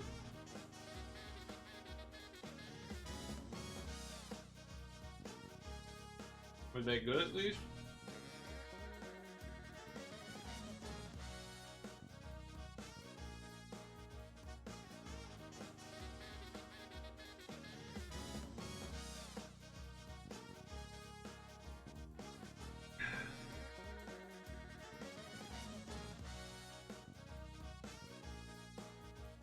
Corn dogs and soft pretzels? But you were busy? No! You didn't get to have soft pretzels? Damn.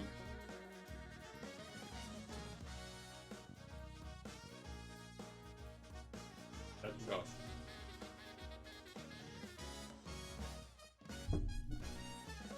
Did I say what this is? I suppose I can change the title too. Woodcarve Wednesday dash Christmas decoration. This is a decoration. It is a bunch of ornaments. It kind of is 90-degree angle here. You plop it on the top of the doorway.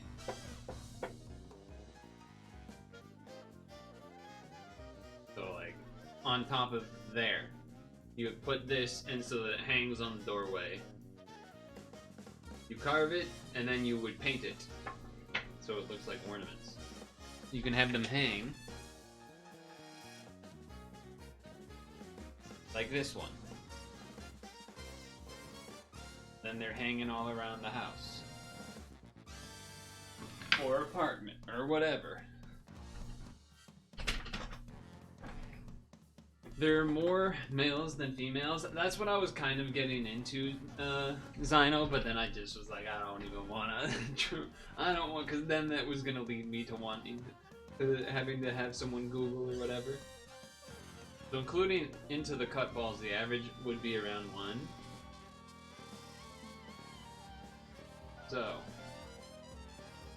there's a couple of different things I could target today. I could just use the knives and really do a lot more on the easy to reach edges of these spots that haven't really been touched much. Alternatively, I think I'm not going to touch this one much today. There is more that needs to be done to it for sure, but I think I'm not going to touch it. I could just kind of take the top layer, like work to try to take the top layer off of all of these. Just so that they don't have the brown. Which is something I'm considering.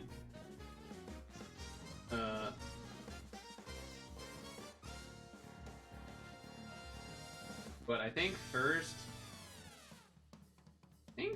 I might. I kind of want to just do more of the edges now that I have a better idea of like going more aggressive on them, I guess.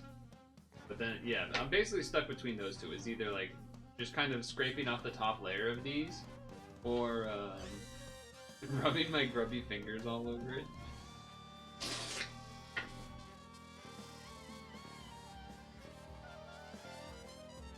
No, it doesn't need fancy stuff on top of that. Like that, Havens. Just paint is fine.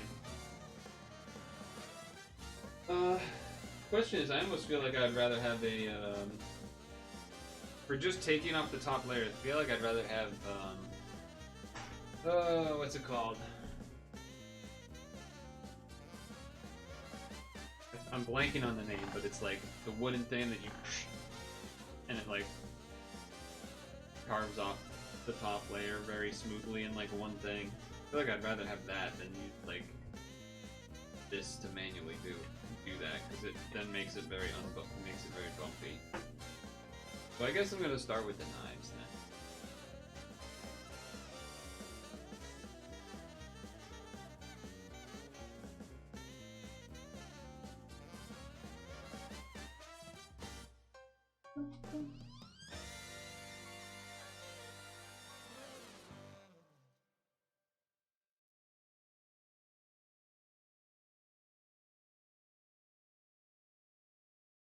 Bum, bum, bum, bum.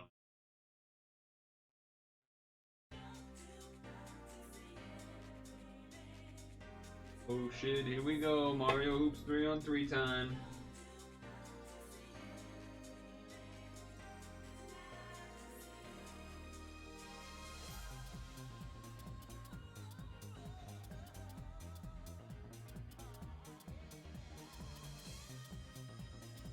Whew.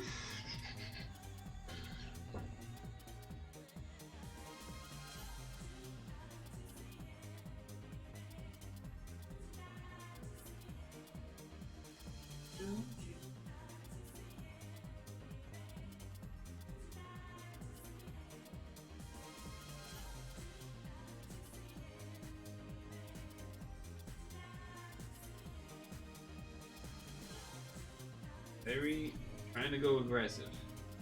Trying to go aggressive. Legends ZA DLC came out. It did. I posted a little bit of what I saw, spoiler-wise, on Discord. Some new megas. I saw like a couple of sentences of lore-related stuff.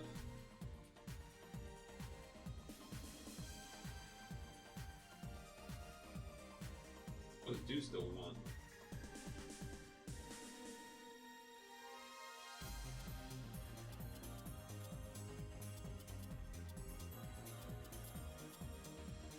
Missed breakfast and lunch today? No!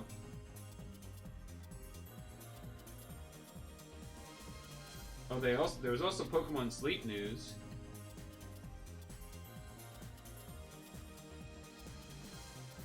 There was also Pokemon Sleep news.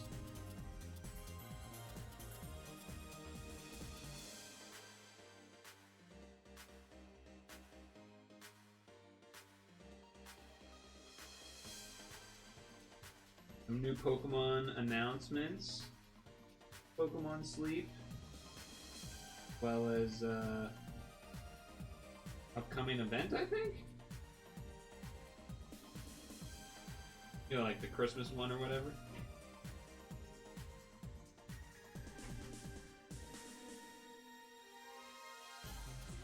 Are they shutting down the app? No. It was Togedemaru, Citadel, and Cetitan have been discovered. They'll be appearing December 22nd, along with a Spheal wearing a holiday wreath. That's adorable.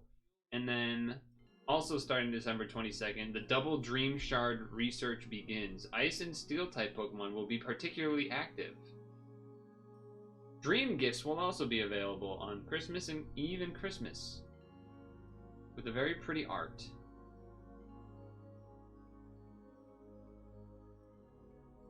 Oh, that art actually is adorable now that I've looked at it more zoomed in. Got the cute Spheal with the wreath. You got the Christmas Eevee and the Christmas Pikachu. Togedemaru's curled up. Delibird. Cute. Double Dream Shard. Me when you drink too much eggnog. Disgusting. Disgusting. Ah, that's funny. Did you see that thing I posted in deals today from Wario64? Holy moly, what a freaking top tier group. Although I'm not really big on the purple Skittles if I'm honest, but what a deal.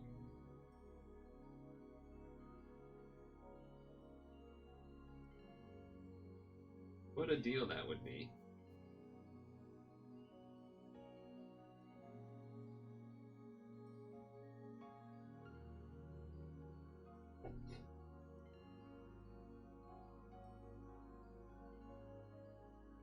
You did nothing on your phone? He thinks he's better than us because he wasn't using his phone. Nah, that's not what he means, but we can purposely act offended if we want to. Suppose. We can purposely act offended.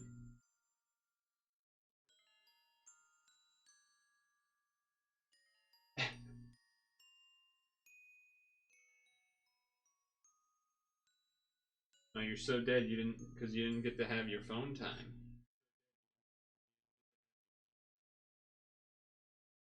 And or mostly just having to be around a bunch of people the whole time. Music is loading. The music is loading.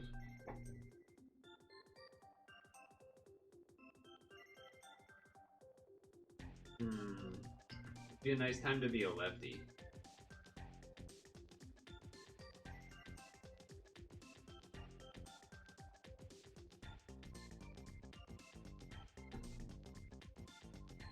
Be a nice time.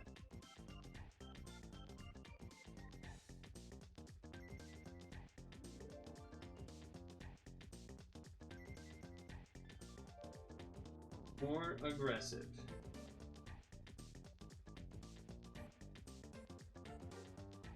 Be aggressive. Be aggressive.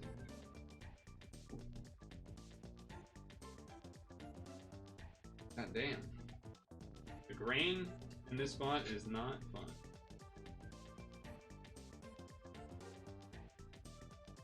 Grain in this spot is not fun.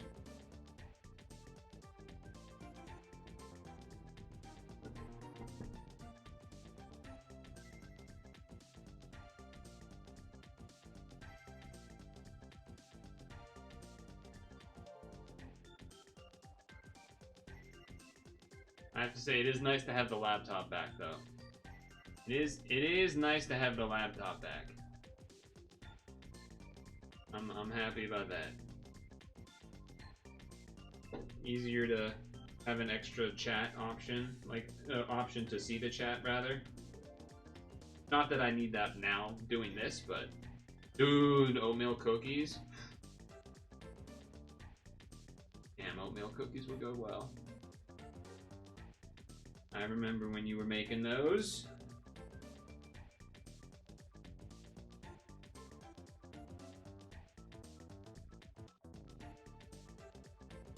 Not a failed oatmeal raisin? Yeah, it's okay. I mean, you know, if you're like 12 or whatever, I get it.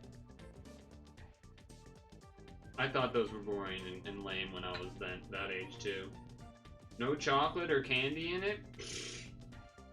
Oatmeal and raisins? That's grandma stuff. He'll learn one day. He'll learn one day.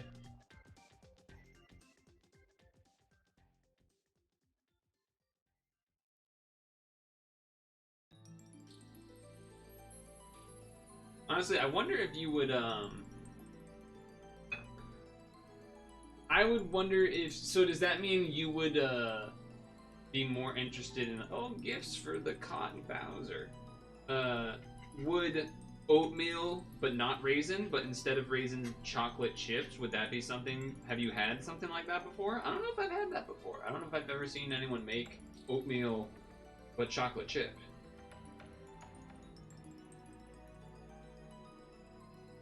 I don't know if I've seen that move before. I'm sure it'd be good though.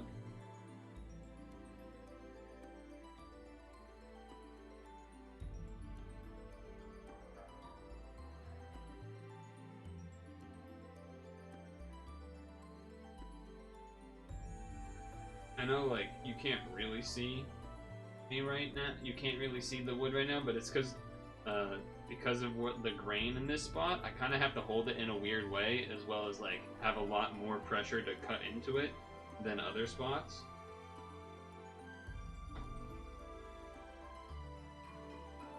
Just an awkward angle. Oatmeal chocolate chip cookies are good. I don't think I've ever had the oatmeal chocolate chip. I feel like it's always, like, if it's oatmeal, it always seems to be oatmeal raisin for one reason or another.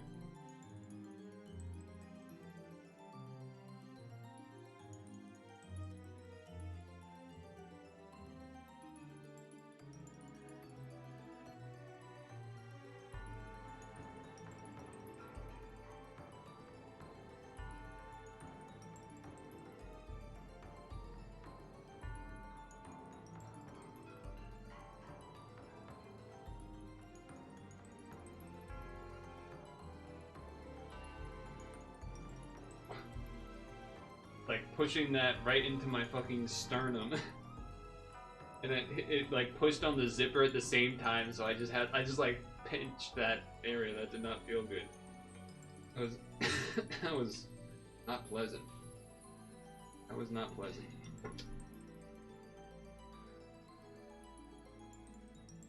Oh, I got stuff all over my lap here.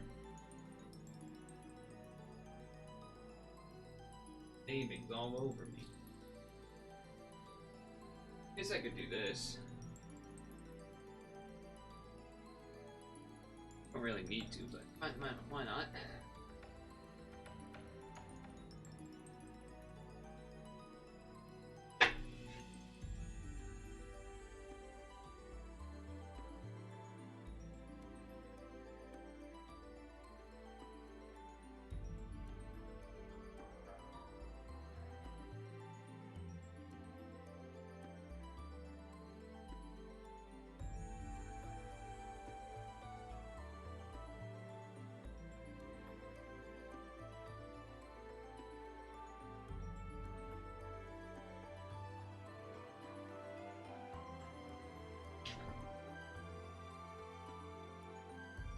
A little aggressive.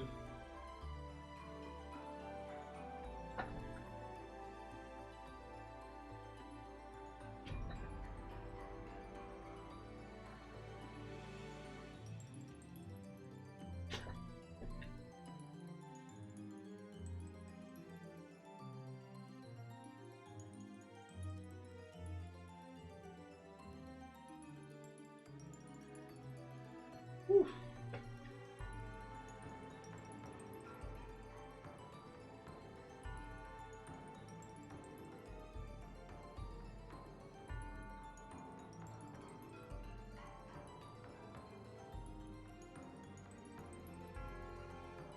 Sometimes I wonder if, because I know there are people that fall asleep watching / listening to streams, and I would imagine most of the time that can't really be done with my stream. But I wonder if, like, on a Woodcarve Wednesday, if that's ever happened. Especially with, like, a European viewer or something, too, right? So that it's actually late.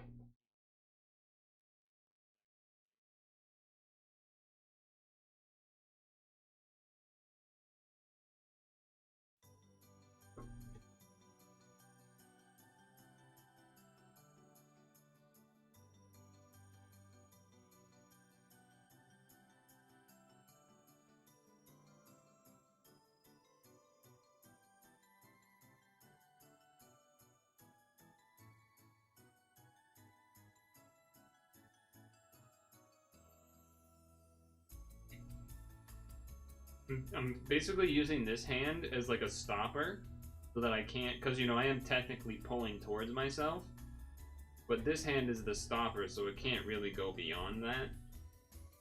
That's what's happening here.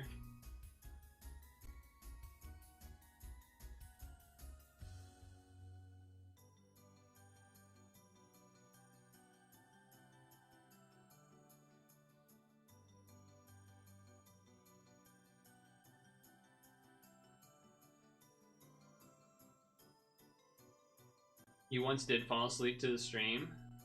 Which I feel like you may have said it before, but I don't. Was it a Wartime Wednesday, or was it a Woodcarve, or was it a Sap or something? Because sometimes you can fall asleep even if the stream isn't like cozy or whatever. Sometimes you're just that tired. It's not something I've done very often, but there's been a couple of times where I was like, I'm just gonna stay up a couple extra minutes. I want to see the end of this thing that's happening, and then fall asleep. That. Yeah, I mean, I could see it. See it.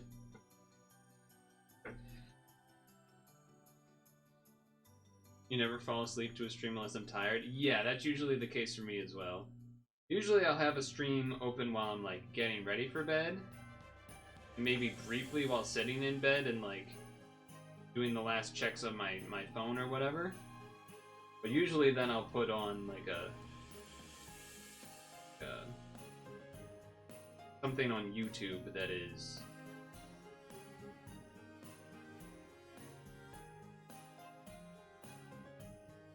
a guided meditation or something like that. You blinked and fast forwarded 2 hours? Yeah.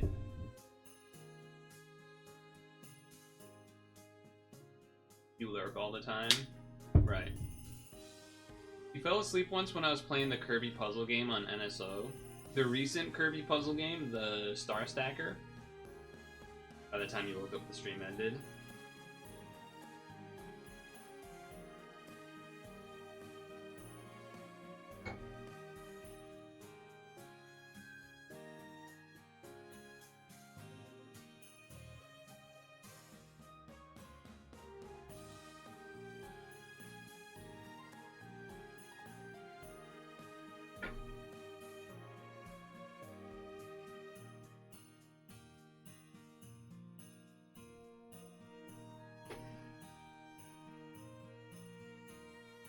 Yeah, the Kirby Star Stacker. Yeah, that game was cool. I mean, I could see it though. I could see it being one to fall asleep to. For sure.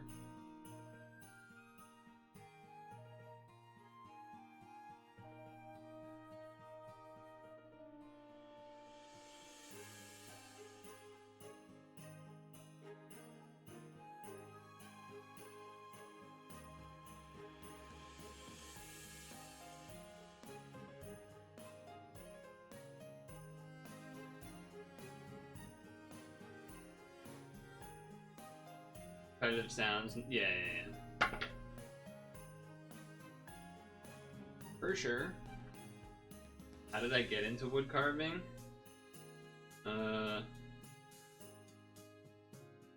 My dad does it, and also Boy Scouts, I guess. Both of those things. Rock on. Rock on. Nazgulist. Lord of the Rings. Are Nazguls in something else, or is it just Lord of the Rings? In my mind, it's just Lord of the Rings, but like at this point, maybe there's other properties that have that kind of thing.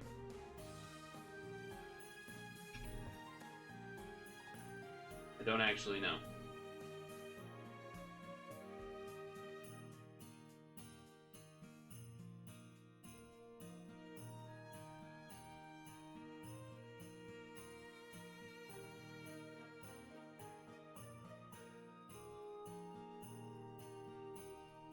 Wraith only.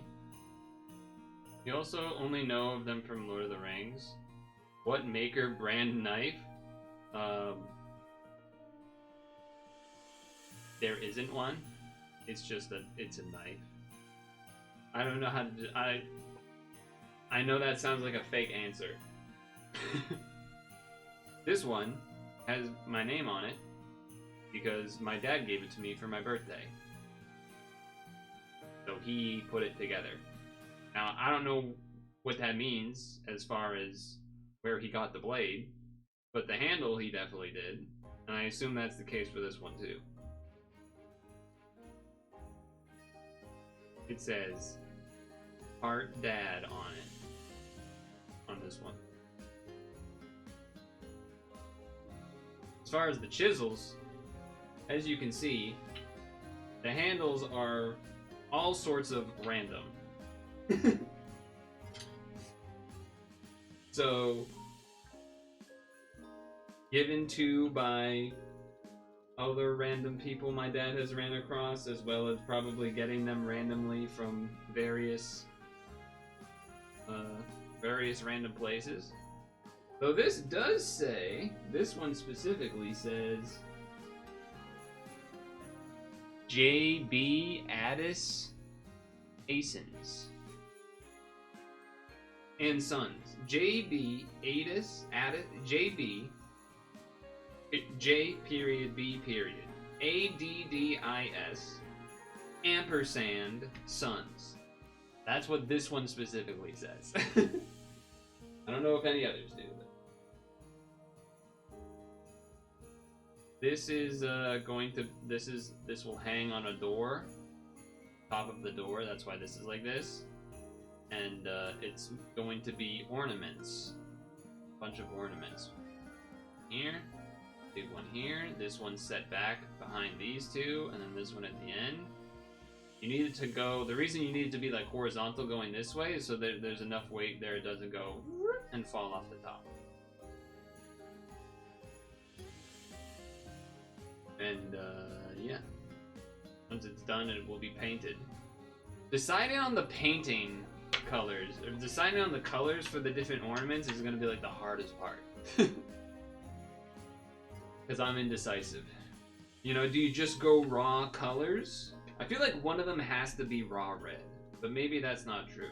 Like, do you do one with some stripes, some just regular stripes, or do you like a wavy stripe back and forth on them? I don't know.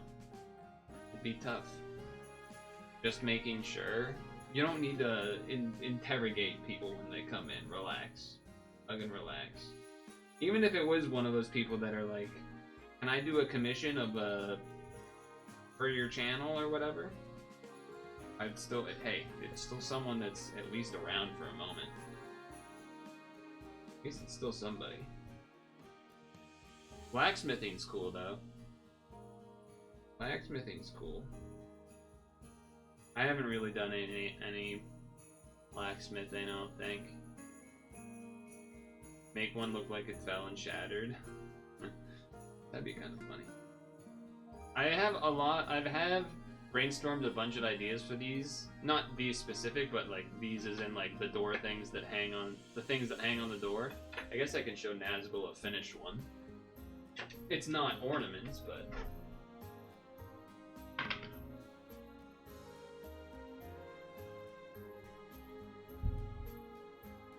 and then you go.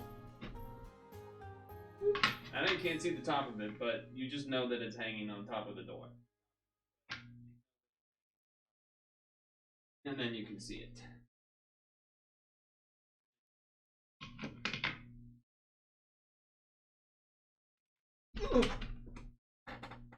Is that a carving of me? Are you saying that I'm a snowman? Is that what you're saying? Or are you saying that I'm white like a snowman? Looks exactly like me? You're right. My nose is that big, and it is that orange. And I do have... He's got black beady eyes. Like a dog's eyes. Okay, dude, relax. I'm not Jaws.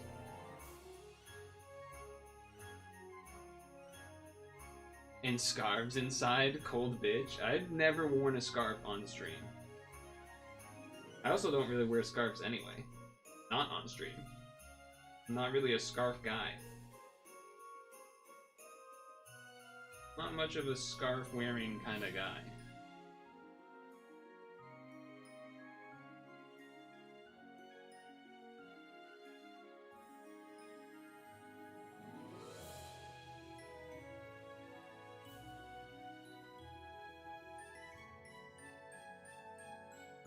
What kind of stuff do you make when you do the blacksmithing? Maybe a snowflake could look cool. There's a bunch of them in my parents' house that my dad has done. Well, did back in like when I was a child. And then has added maybe like 1 or 2 or 3 sets. But so like there's one that's like big Santa Claus head with the like really like big beard and everything. That one's cool. There's different snowman one where it's more of like the body. There's one that I had him do way back when we had a bunch of Calvin and Hobbes books. You know Calvin and Hobbes, you know that Calvin and Hobbes has a history of a lot of snowman shenanigans. And there was one that came to my mind, or that like in particular, that was a bunch of snowmen, but as if they were like hit by a car or something, I think, like that. Like it was fake, like, oh, hit by a car, and then like the bodies like separated. Then there's another one going like, ugh. And so my idea was like, you do that, but it's Santa on the sleigh hitting a snowman, like with the sled and the reindeer. And that one is that one's got to be my favorite, just because it was my idea, and like it came out as a very unique one. Because before that, most of them were not like this in terms of being really horizontal. Most of them were very much just like corner pieces, where like there's a portion of it that goes kind of like that the one with the scarf, where like there's a section that goes down, and then there's just kind of above on the corner. But since it had to be really horizontal with like the snow, the sled, and the snowman and whatnot, that required a lot more horizontal. So it was like really unique for that reason too. But there was a number of ones like that. But you were scarfing down food? Well, you weren't scarfing down a soft pretzel because you were in a meeting, so how about that? How about that then? Not so funny now, is it? Not so funny now, is it? The one time you have to go to a meeting and get cool food, you don't even get to have the cool food. Messed up. Shouldn't be legal. Too far? Fuck you. I mean, it's about time you finally gave me your proper intro. Fuck you, thumbs up.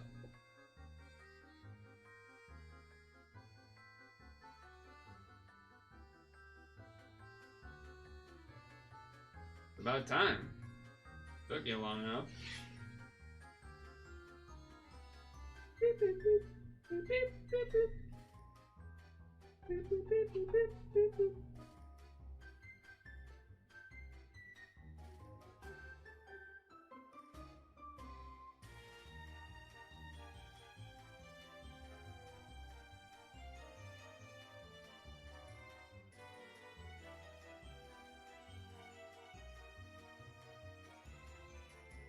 It's actually a middle finger, which makes it funnier.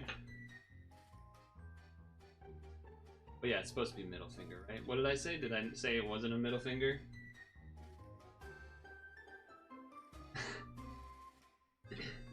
Me doing that exasperated gasp just like pushed a bunch of fucking wood shavings. Dang it. Oh, maybe I did say thumbs up. But yeah, I think I meant to say middle finger, because I know that's what it usually is.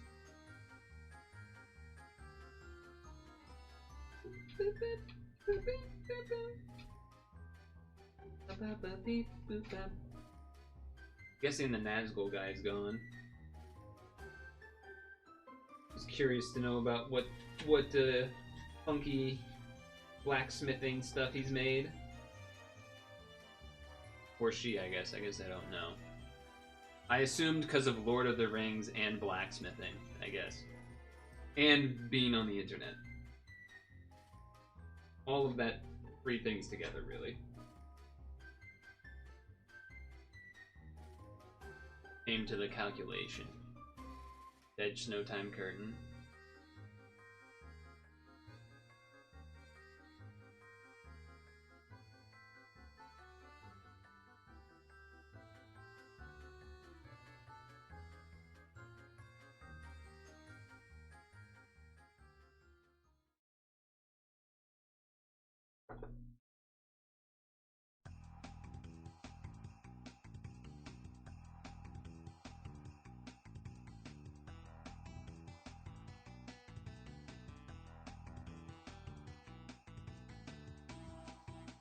It's so hard to evolve Applin and Pogo. What do you have to do?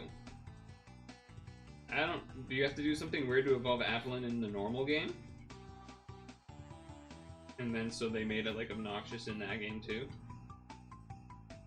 In Pogo?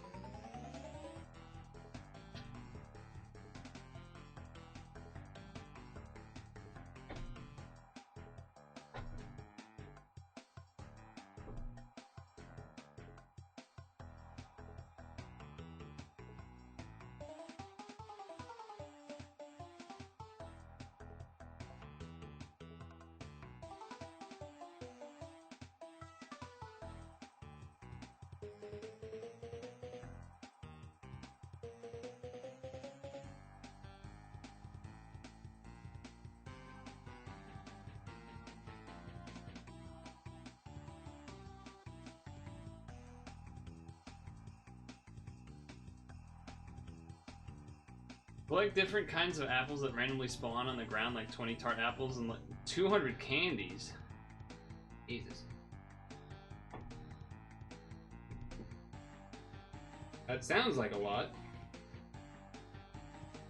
I don't know if it actually is, but it sounds like a lot.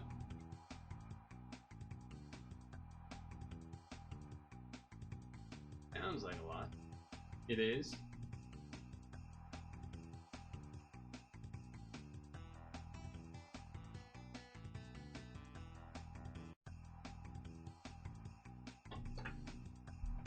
Whew. Snom and Larbesta need 400. That sounds like a lot. That also sounds like a lot. Whew.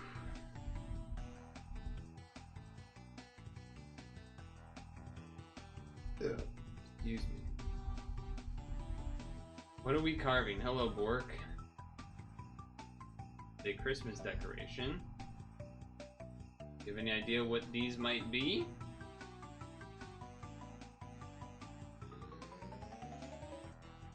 What Christmassy related objects these might be? Most evolutions are 25, 50, or 100.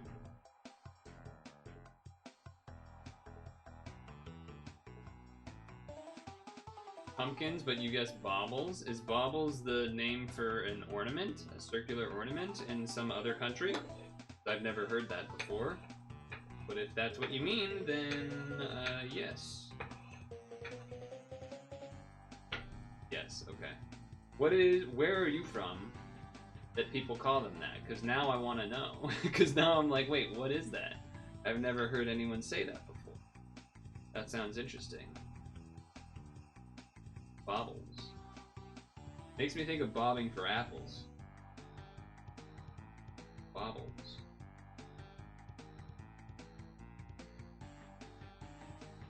America, but you made it up. It could be a regional thing. Or a family thing.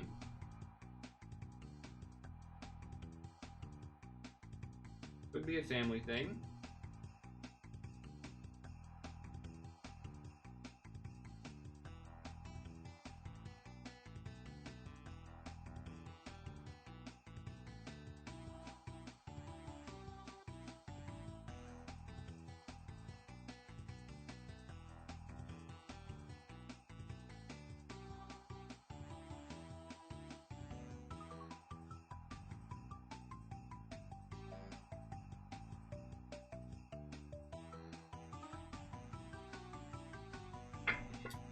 Word of the day found. Ornament is not an easy guess. Worked in retail and the boxes said baubles. Oh, yes. That word I am more familiar with. Not because of Christmas, but because of Magic the Gathering.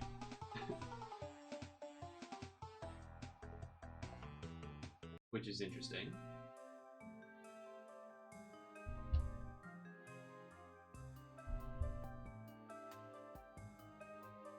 Nerge? I mean, yeah.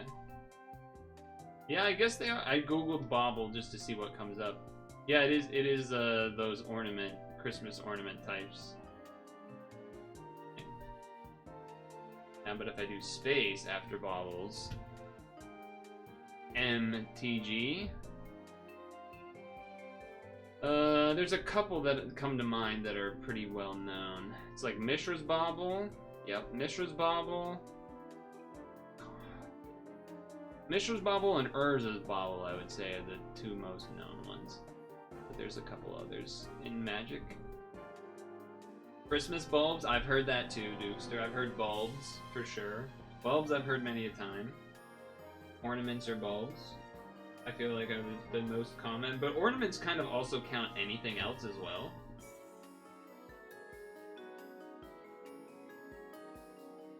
Lime, like cormorants. Cormorant sounds like Cramorant, which is a Pokemon.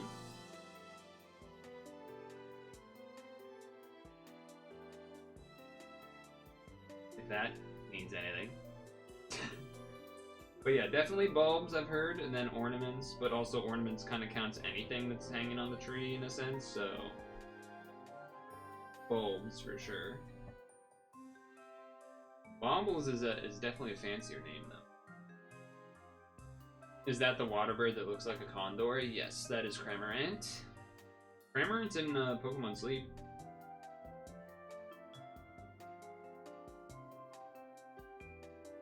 Cramorant apparently is very popular in Japan.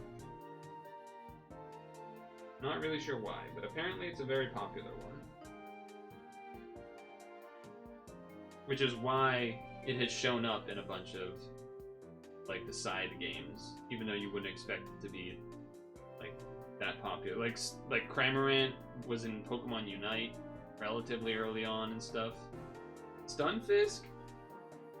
I mean, I guess, but like Stunfisk was also a Pokemon of Silence in the Black and White anime. Whereas, like, Cramorant just kind of existed.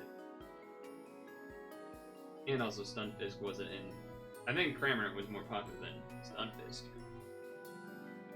Stunfisk kind of has, like, the internet popularity because it's, like, ugly and freakish.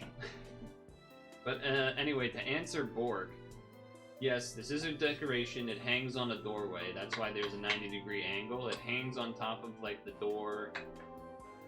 crowning? Whatever you call it. The top of the door that has like the little piece of wood jutting out, and then you hang it on top. Obviously, it needs to be painted and stuff, but there is a snowman one that is over there that I've gotten up twice already to show, so I don't really feel like getting up to bring it down and show again. But yeah, just like picture the door, and then you know, this thing kind of hangs on top.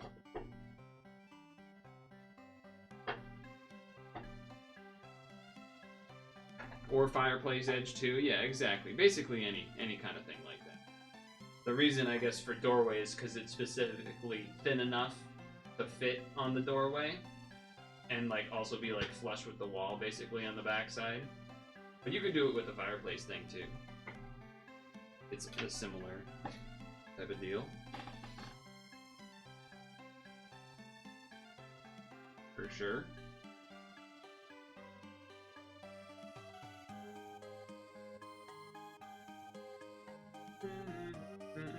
Fred Flintstone from the town of Springfield. He's a bad chestnut tree.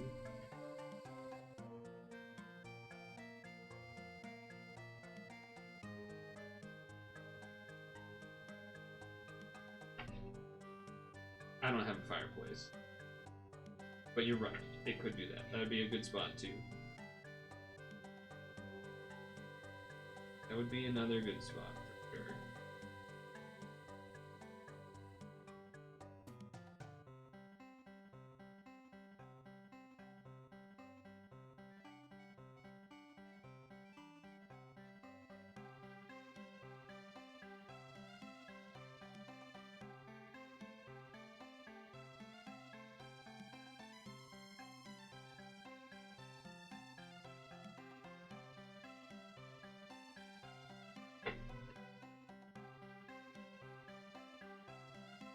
Today mostly just been rounding this with that and not doing any of the, haven't really done like chisel stuff today.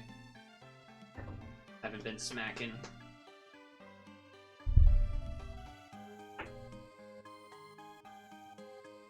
Oh. Could use a drink of water though. Yes, painting after is definitely part of the plan. I was saying it's gonna be hard for me to decide what colors to do, like just do raw colors, maybe one of them a raw color, the other one with like a design on them or stripes or something, I don't know. But yeah, all of the ones that I or other family have made in the past are painted. Because what, you know, they're decorations, you want them to be colorful. Well, Christmas specifically. Like the snowman, obviously the snow is white, but he's got like a green scarf, a black top hat type of what you would maybe think of for Frosty the Snowman type of thing. The orange carrot nose, ears, snowman with ears. Whoa, radical idea. Snowman with ears.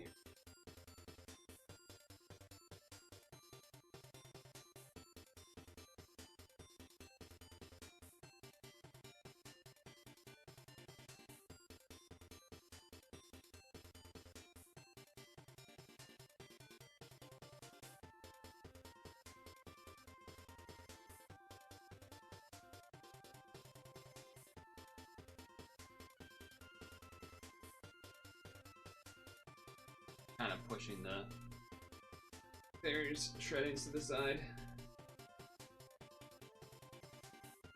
I'm debating on trying to take off the top layer. I feel like I want a, can't remember the name of that dang tool. Like, imagine a block and it's got the blade under it. You're doing the top layer of stuff. I don't know why I can't remember the name. I don't have one with me here anyway. I'd have to get it from Dad.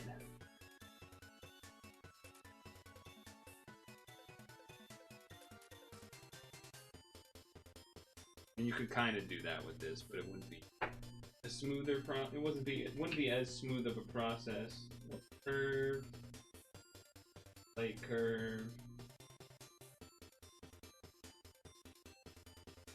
This is also a slight curve. This one is just flat. Similar, but a little bit bigger?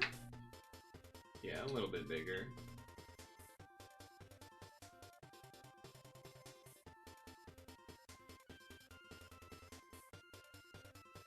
wee bit bigger.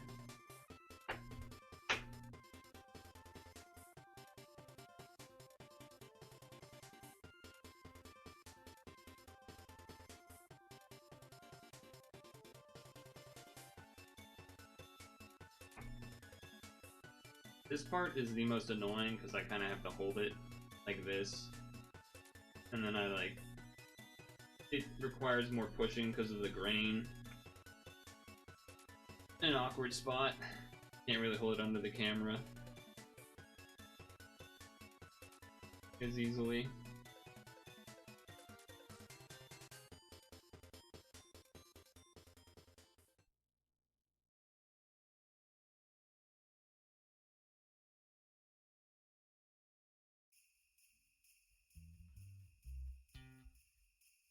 Well, I always like this remix. A good one.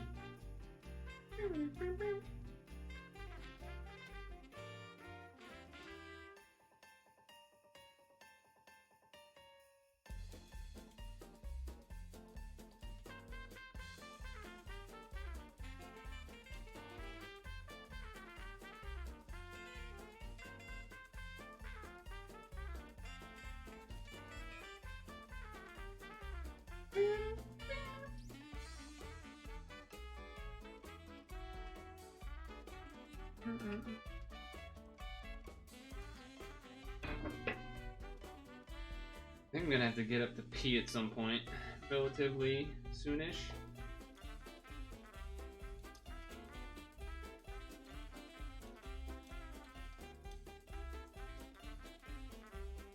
Yeah, that's why I don't.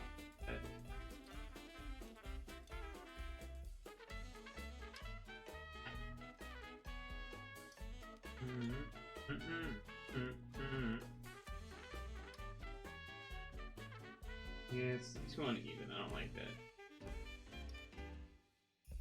Anytime you have a lot of work to do now, you get inspired to do something creative, like bring out my carving tools I've never tried. Yeah. I mean, I'm definitely not. I feel not good at all at it yet. I don't really paint. I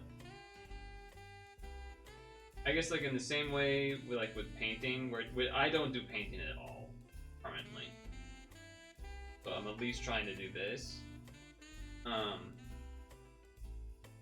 The hardest thing I feel like for doing wood carving stuff for me is like a bit of both kind of like decision paralysis, but then also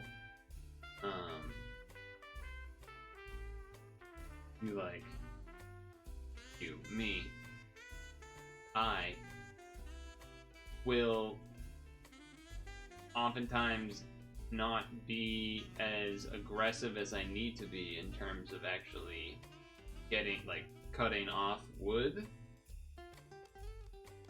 and then that just means you end up having to go back to it over and over to finally actually do the cut, to get rounding stuff is a good example of that, because you could say oh, that, yeah, that's rounded, but it's not really. You need to do more than that. You need to do more than that. You need to cut it down even more. But you don't want to just start out, I'm always oh, I don't want to just start out doing just right away doing these big cuts and stuff, because you don't want to mess it up. And I think I was talking about this last time when I was doing woodcarve stuff, where it's I think that type of thing goes away with more experience in terms of your confidence in oh no, yeah, we don't need that. Boom, boom, boom. Cut off more of that aggressively. But yeah, you can be. It's safer to do less at a time. It's just gonna take a lot longer. But also, I think with confidence, and experience, you won't feel the need to do that, because you'll already kind of have you'll be oh yeah, no, I don't need to waste time doing this thing 3 times to do it deeper, unless of course you're worried about it cracking because you're doing such a big cut. But that's a different thing. That's kind of a different thing entirely. The other part is, for me, I guess would just be like,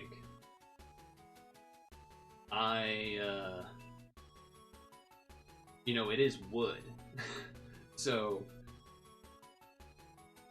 getting wood to carve and have and do and whatnot, you know, it's a physical thing. So, if you mess it up, or you're like, oh, I don't know what I want to do with it, so then you end up like, oh, I haven't decided what I want to do, so then you just leave it there and never really start anything, or you leave it in like a half-done state because you're like, I don't know what I want to do next on it, and then because you can't put it back, or like, because even with painting you can do that to some extent. Like with painting you can like repaint over something. I know artist people that do that. Like they painted something, then they asked me my opinion on it, and I was like, oh, okay. And you know, I have enough rapport to be honest, specifically about like, they were like, oh, do you like this person, like this little character in the art piece here? And I think it detracts from the overall. It was like a person on a boat or something, and it didn't really add much and didn't really look that great. I thought, I think you might. I thought, because they were also down in it. They didn't tell me. They just asked me like what they thought of it, and I was like, that person on the boat, I don't know if I love it there. And they ended up saying like, oh, thank God, I didn't like it either.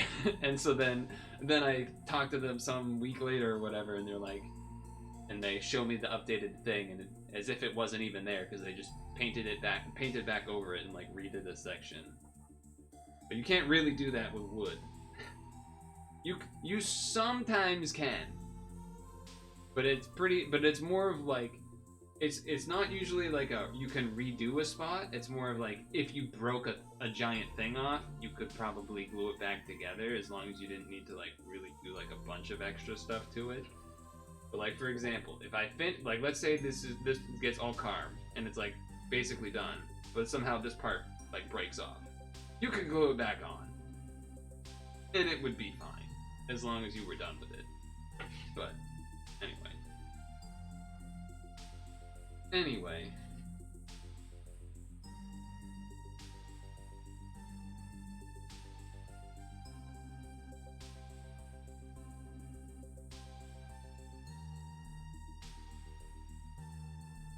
I would say right now, having done a bunch of this rounding off more today so far in the first hour, I'm kind of getting to that point that I'm talking about, where I'm like, I don't know how much more I should be taking off for that right now, and like, I kind of like don't want to take off more because I'm not sure, and then would want feedback from a person that knows a lot more than me, and then can tell me like, oh, you should take off more, or no, that looks good, move on to the next section or whatever.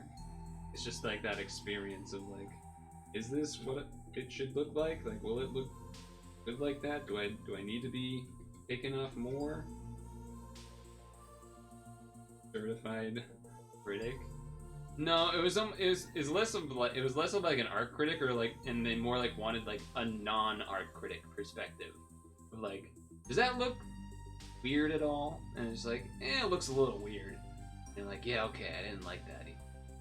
Like, sometimes I'll be asked my opinion for what to put into a like an art contest, because they want like a non-art person's opinion of like, what do you think looks cool?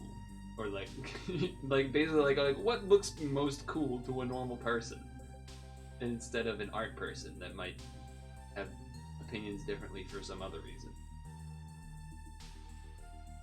Like a movie critic, you know, they are gonna have different opinions than someone else, than like the average viewer that's gonna be like, oh, Michael Bay explosion, that's fucking sick, right?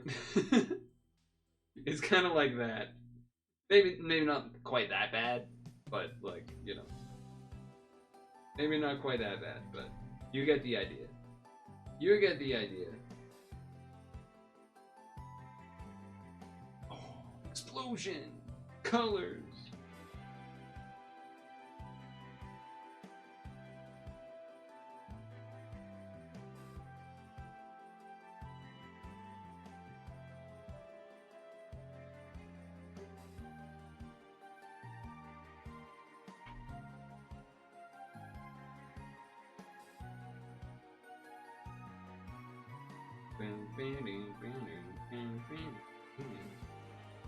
Guess I can do a little bit of this guy. Round this off more, should be easier. Those elements are also important. They are important! Exactly. Excuse me, you must be an elitist who doesn't like explosions. Stop gatekeeping my hobby match. Sorry.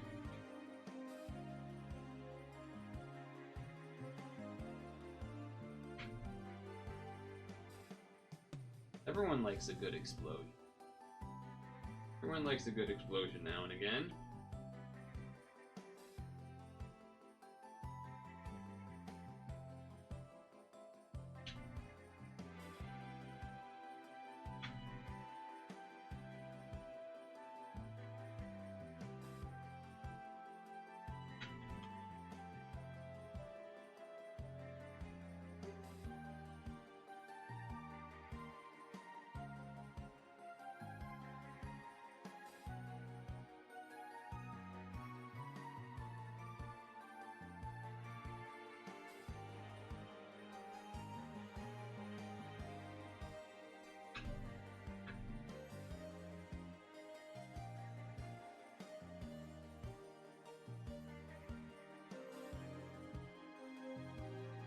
This isn't such a like early stage thing that I don't like. There's obvious stuff I can do without having to feel like decision. So that's why I'm doing this, which is what I was doing with that in the first half. The first hour here from 7 to 8-ish.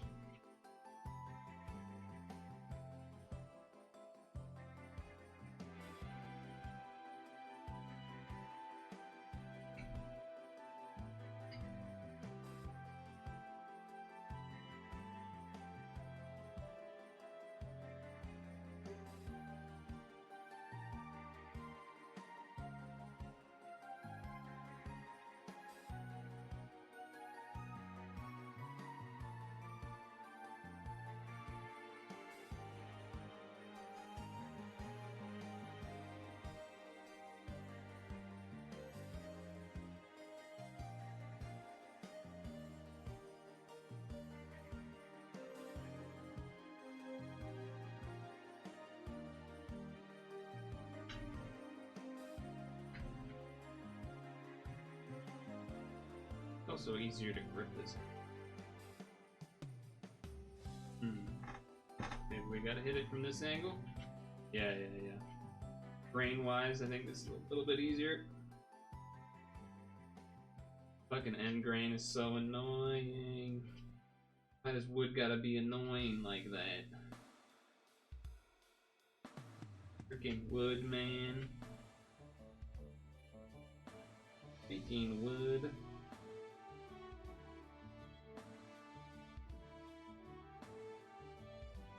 Ooh. Woo.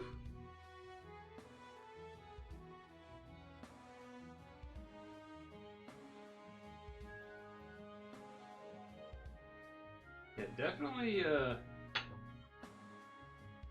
hands are, wouldn't be able to do 4 hours, I don't think, of just carving. That would be a lot on the hands.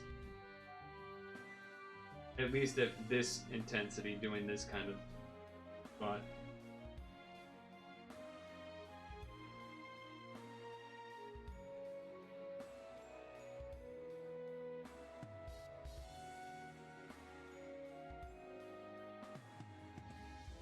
Pleased for that. Whew.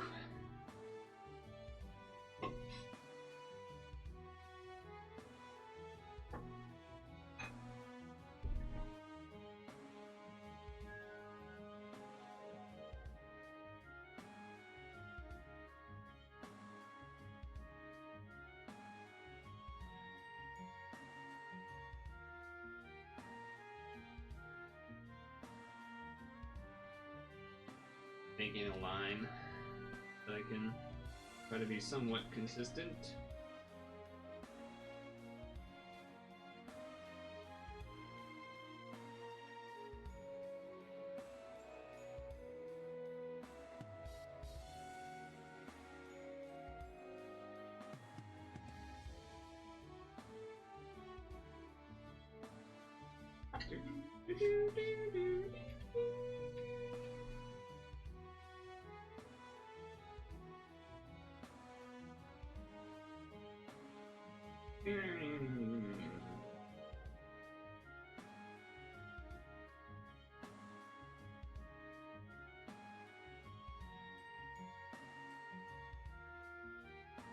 I saw a VTuber doing carving like a month ago. That was kind of cool. He's kind of a big VTuber, I think, too.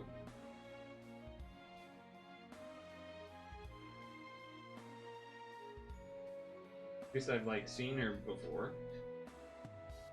that point. I have never sold. Well, like it was like imagine this stream right now, but instead of this part of the stream where it's a me, it's a VTuber. But then you have like the hands and the table. It was basically that.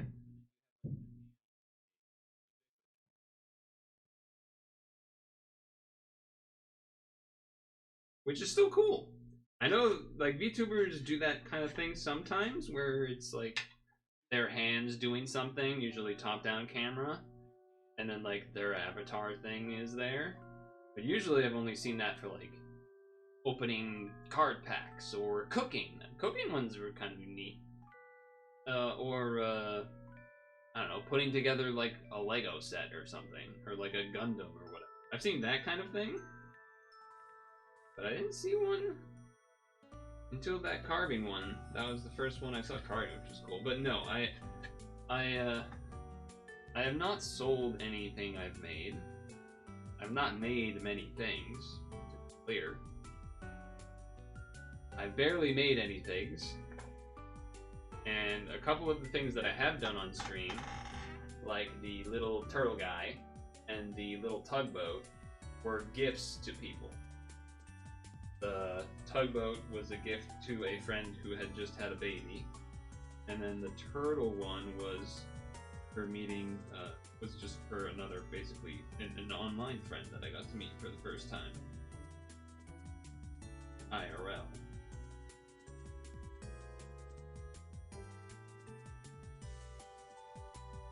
Those were also part of the reason that those were good, were because they were small and they were relatively simple, and it didn't really matter if they were not perfect or not, which makes it easier to get yourself to do a thing. Like anything, if it's smaller and easier, or I guess smaller in scope, not necessarily size, but in scope and in general easier, it's easier to get yourself to do it. And also being a gift for said people also made it motivating in the sense of like, that person's gonna arrive before this time, and then person had baby. Also relatively can figure the timing of that out.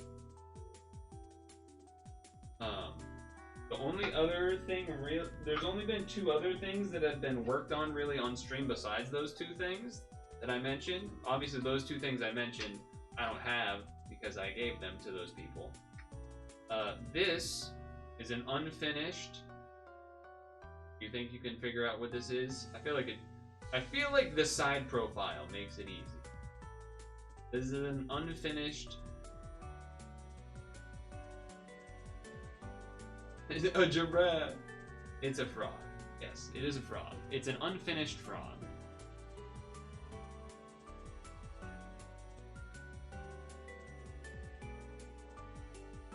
This is basically the point where I got to, where I'm like, I'm not confident to do the next parts. I'm not confident to do the next things to actually make it look good. Even though I do have a couple of pictures of reference of what I generally want it to look like, but yeah, it's a little sphinx. It's a bit of a sphinxy looking frog, or a froggy looking sphinx at the moment. I agree. Then there's probably the coolest one, which is this.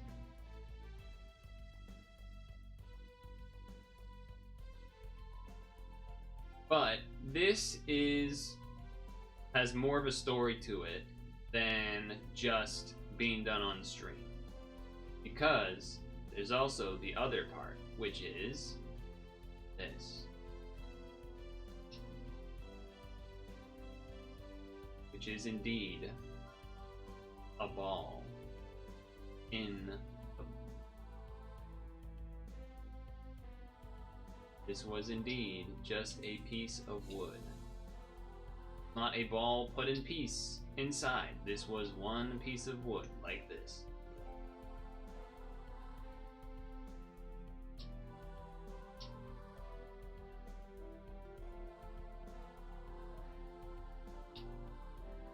So, this, the, I guess, short form of the story, which honestly, you know, detail-wise is not completely remembered, is that the men in the family and somewhat extended family on my dad's side have pretty much all made, maybe not every single one of them, but a lot of them have done like chain links like this at one point or another. Not necessarily all have probably done the ball at the end, but some of them, at the very least, definitely has been some chain links. Not necessarily big, could be smaller ones like this. Now I didn't do this one. This was done by my dad so that I could reference it to understand what I was doing a little more. He's done multiple real ones. But over a decade ago, I was more interested in doing the ball in the box. So that's what I did. And I finished that, you know, a long time ago. It was like the first thing that was like really a thing that I did. And it's still probably the thing I'm like most proud of, because other people think that this ball has been sanded down, and it is not. It was like 1,000 billion little cuts.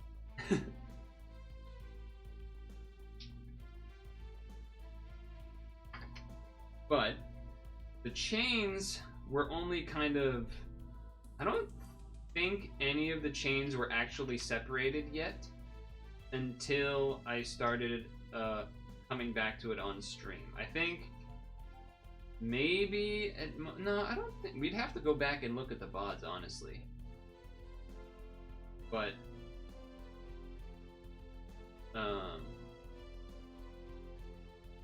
it might have just been the ball and then the chain is stuck, but like was somewhat relatively ready, perhaps, or like, you know, you could tell that they were chains, but they weren't all separated and needed plenty to take off to separate them. And then since then, on stream, in between doing the little turtle thing and the tugboat, part of the reason was to finally break the chains and get them moving. Now this is not done, because this chain is not moving on the bottom, it's still attached. And then there's this other side that I don't know what I want to do with. Don't know what I want to do with it.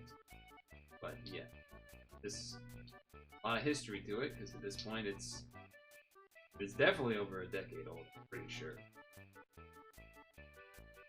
Yeah, definitely over a decade. I don't know how much more than. Have you considered taking Purtle.stream on Blue Sky, since you can use anything as username and it is verified using DNS stuff? I don't really know anything about that. Put a statue of Venus on the other side?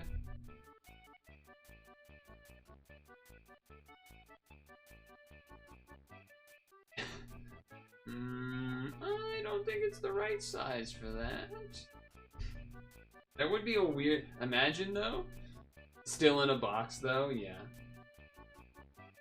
I don't know how to do that, Stone Tongue. Also, I don't know... Like, what happens if... What happens if I lose... If I, like, forgot to renew Purtle.stream? I guess what besides being like kind of neat and you like, oh, he gets his own Purtle.stream thing, is there a benefit to having that? Oh, verified. there much of a benefit for me being verified on Blue Sky? I mean, it'd be nice to be verified, I suppose. Literally only whitehouse.gov can use that handle. Cool name. It is, yeah, it is cool. I also don't know, like, so if I do lose it, then what happens to the account? Does it just go back to, like, what it is right now? Purtle dot whatever it is. Guy, blah, blah, blah, regular. So, interesting. That would be probably the #1 thing that I'd be worried about, I guess. Before, like, committing to it is, like, what happens if somehow I lose it or whatever? Does my account become, like... Surely my account doesn't become inaccessible somehow, but... Get erased from existence alongside the account. No! I have to pee. Like I said, I probably would. So I'm going to do that. I'm going to do that. Oh. So nice to get up. Leave this in view.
Update as of December 12th, 2024. If you change your default Blue Sky username to a website, your old B Sky social will be reserved. You no longer continue listening to music.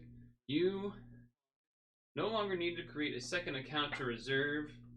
So that was a problem they had before. Sounds like.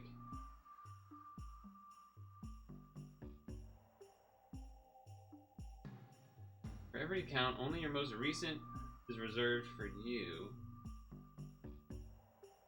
Okay, that makes sense. You hope Blue Sky works, you hate Twitter and how funny it is. There are a lot of people that seem to, I don't know, I've seen some interesting opinions. I like both.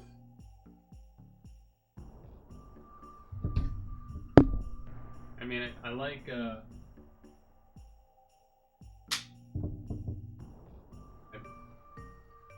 I mean, I basically use them the same way. You know, I never do the for you type discovery stuff. But there are people that I follow on Blue Sky that don't post on Twitter. So it's nice to see those conversations. Mainly, I feel like Kayan and stuff that Kayan retweets, I appreciate being able to see. Their game-related discussion topics. And the people that they maybe sometimes retweet or have conversations with, I find interesting. Stimulating thought processes and such. Opinions and ways to think about games, which I find interesting. Don't necessarily agree with all of them, but... You heard an argument they didn't want to leave Twitter because they didn't want to give in. The hell does that mean? Give in to what? The woke? Is that the implication? Something like that? Or like give in to the Elon owning it? He owns it, man. It would take so much for Twitter to be quote unquote fixed to what it was before. Even if it could maybe be fixed to what it was before. I don't know if it could.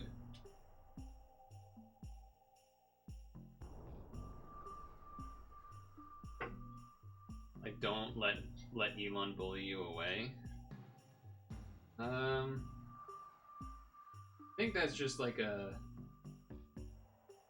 perhaps incorrect perspective, maybe? I don't know. Not really like bullying away, it's someone took over a bad space and you're not gonna be able to like you're gonna be able to like, he owns it, man. He owns it. You're not gonna be able to make him not own it. Unless that's, I guess, very powerful. Even then, no one's gonna buy Twitter for the amount that he bought it for. Unless it's like fucking Saudi Arabia or something, then maybe that's like the only chance. I think anyone else would buy it for what he bought.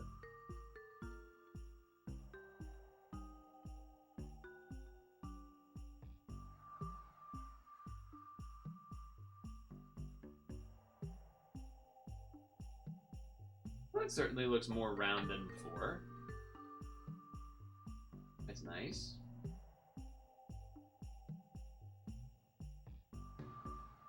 That's nice.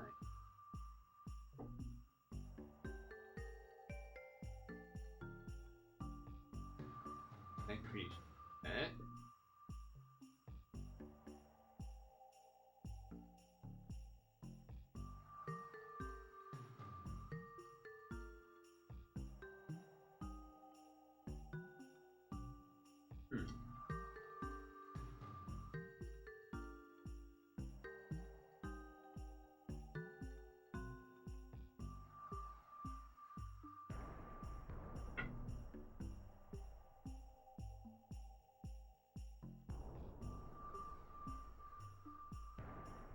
A lot of shavings.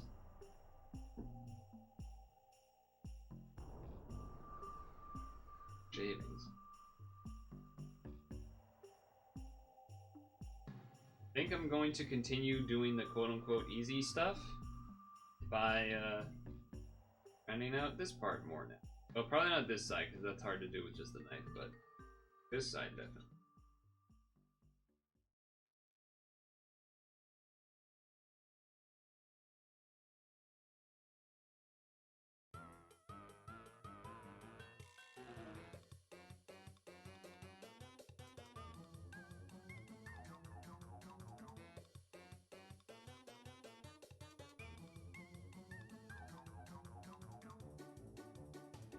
Oh.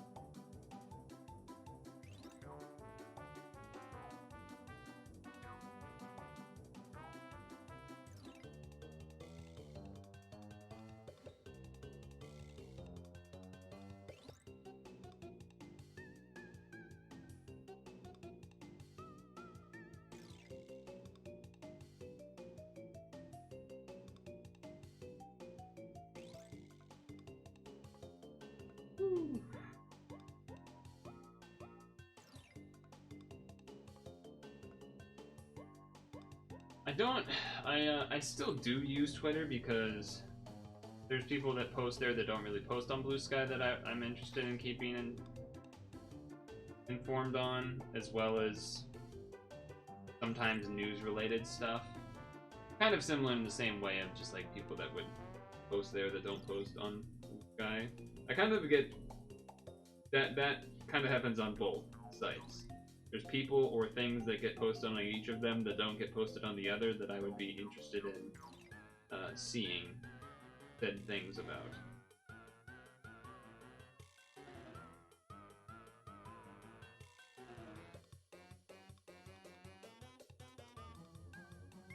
But I already know at this point that I use those sites apparently different than a lot of people. which is still sometimes kind of baffling to me. Hard to not be baffling to me at times, but it apparently people use those sites differently than me.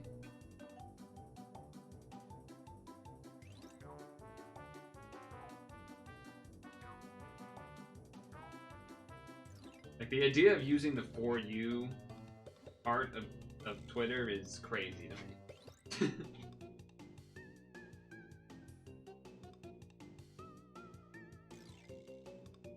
That is a crazy idea in my mind. But apparently a lot of people do that.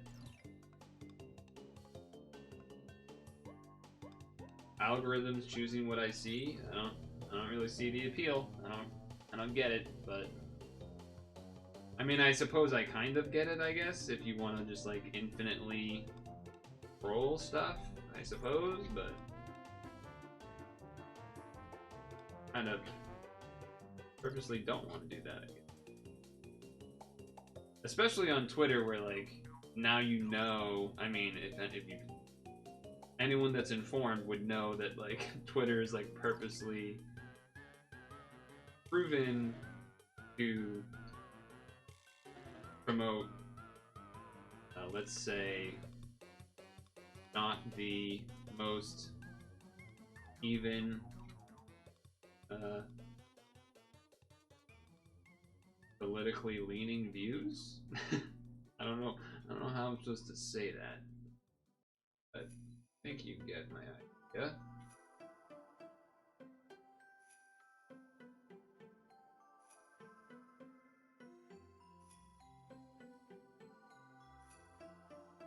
I think you get my idea.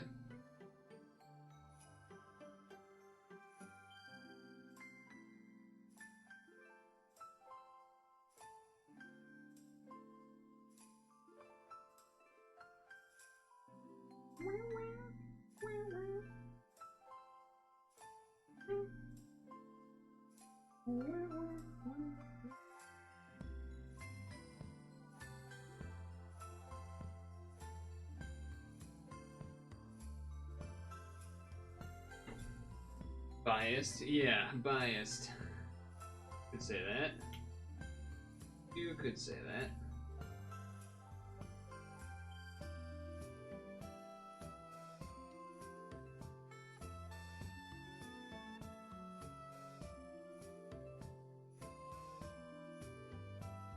Of course, there's the other problems with that side of like the buy to have a check mark, so then check mark doesn't mean anything.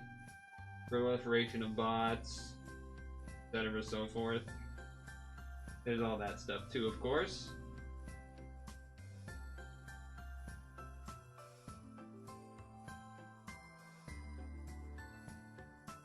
Of course.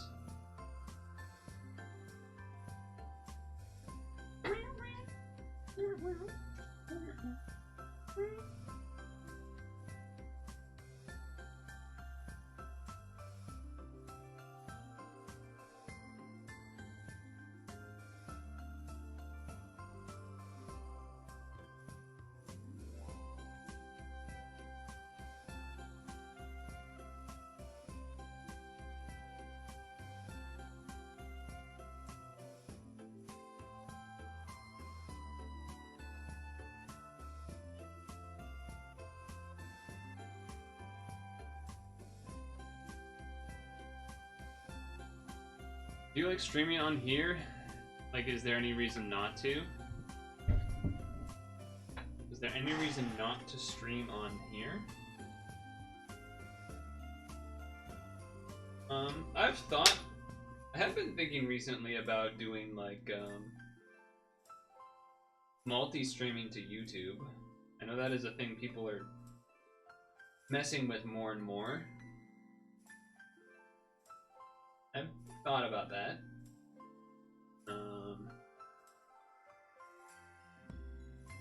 There isn't really a reason, I guess, I haven't started doing that beyond just haven't looked into setting it up and or Haven't figured out find chat situation, that kind of thing. And I guess the other concern would be like playing the music. That would be a problem or not. Because right now, the VODs on Twitch do get exported unless there's a problem. A problem meaning like Twitch breaking when it exports. They do get exported to the VOD YouTube channel, which is a separate YouTube channel.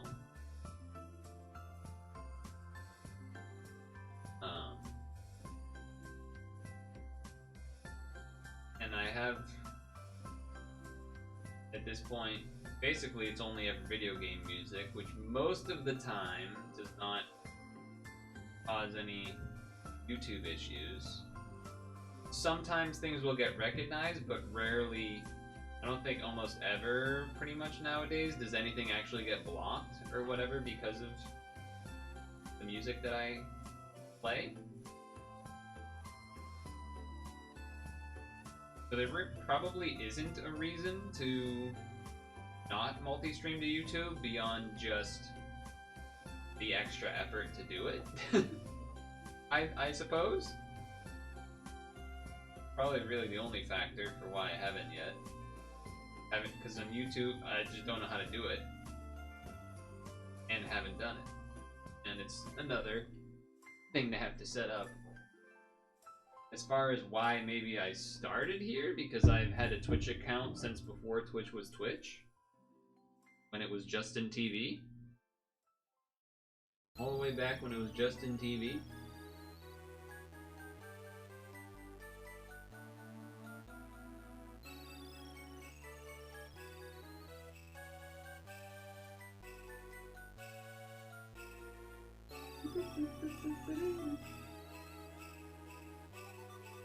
And mostly do video game stuff, so which was the place to be. YouTube streaming didn't exist. I was already... Seems like a long time ago. It is a long time ago. It's a very long time ago.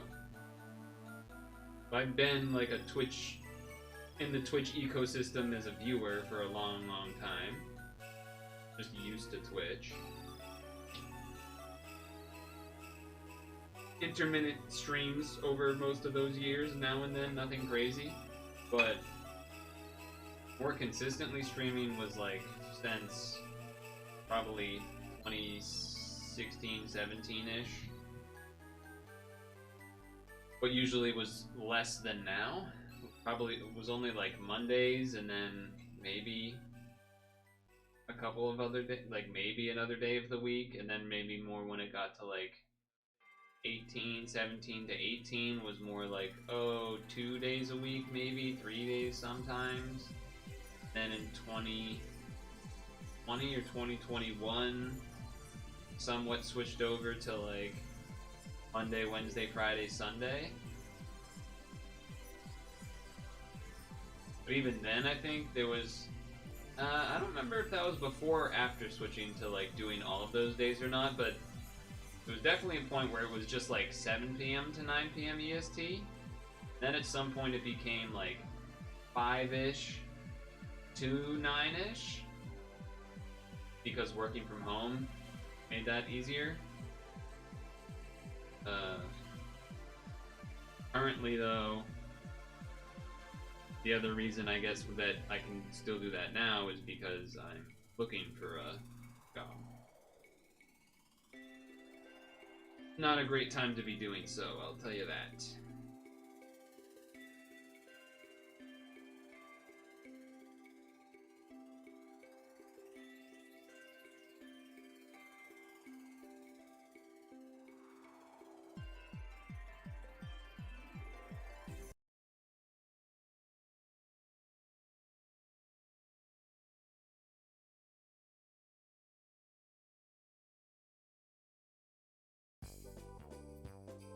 What are we at? 8:31.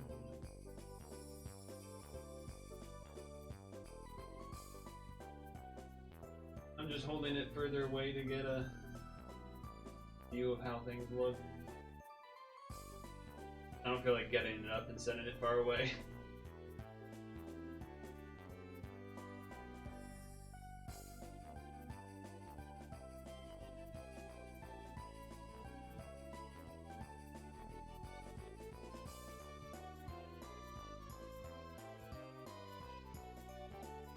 You wanted to try it just to motivate me to do some artwork. That's sort of a sense of what part of why I started doing that as well. Like doing more days was almost to get myself to play games more, because I found myself feeling like I'm not supposed to, or like, oh, you could be doing something productive, and then so I wasn't like playing games as much as not that I should, but like as much as was reasonable to not feel bad about. You know, like a normal person. Because it felt like, oh, at least maybe there's a little social component or something. And yeah, that's definitely part of it, I think. And then in the same vein, started using that for doing stuff like, oh, on Wednesday we'll do wood carving for part of the stream. Now that's not every Wednesday of every week or month or whatever. It's kind of was more like, oh, in the winter time-ish last year, probably did like maybe late fall into the winter, into the early spring last year, did like more Woodcarve Wednesdays, not every time, but a lot of the time. Then in the summer and like the early fall this year, didn't really do any, kind of like set it aside for a bit, and then came back to do, you know, last 2 or 3 weeks, spending half of the stream to do work extent. But yeah, having like a scheduled, like, oh, I'm gonna do this activity has been a nice way, because then I'm basically repeating myself.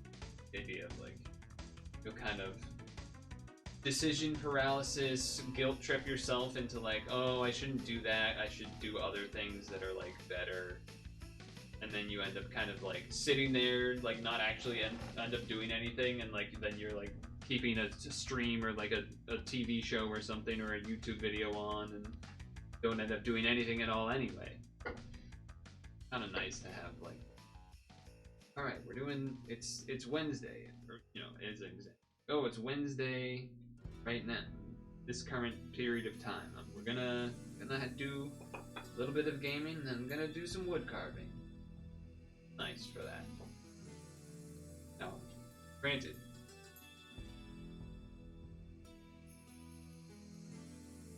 I'm also boring.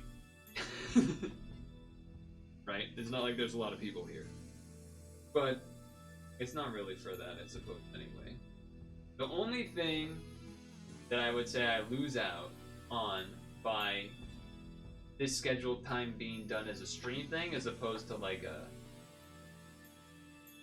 Like, you could schedule yourself to do a woodcarve thing every Wednesday and not stream it. But then maybe you'd given yourself an excuse to like, oh, whatever, I'll do it next time. There's like a fake thought of, oh, well, there'll be people that are waiting for it. So that you'd want to do it for that reason, even if there like basically isn't. But what you lose out on by that is, of course, like, because it is the streamed thing, BMCA music and that sort of thing, like, I could alternatively, you know, if I wasn't streaming, maybe I would have like actual Christmas music that would otherwise get the channel in trouble or something, or get muted. Or maybe you put on someone else's stream. Maybe Germa's streaming. You put on Germa's stream while you're carving. Or you put on someone else's carving stream and you're both carving at the same time. Or a movie or something, but not a movie that you actually need to pay attention to. Which, I don't know what that would be. I guess like a Christmas movie you've seen 100 times or something. That could be something, right? But so that's the trade-off. There are things that you wouldn't do or probably sort of can't do when you do it streaming that you would maybe otherwise do if you actually doing the hobby on your own.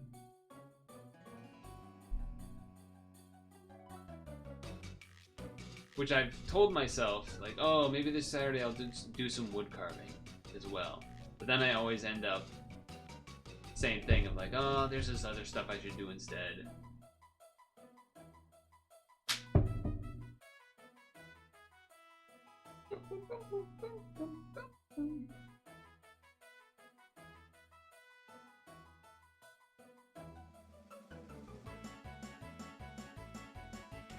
I don't know, I'm kind of rambling and saying the same stuff at this point, but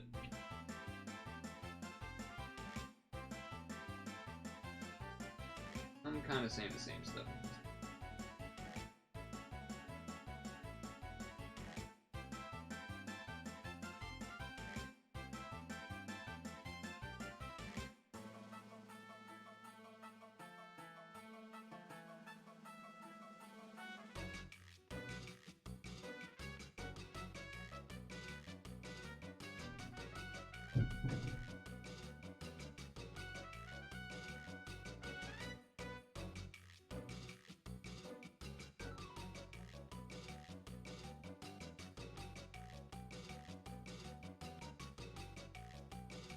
I think that kind of same thinking of like, oh, I should be doing other stuff is part of what made it difficult for me to continue doing handheld consoles.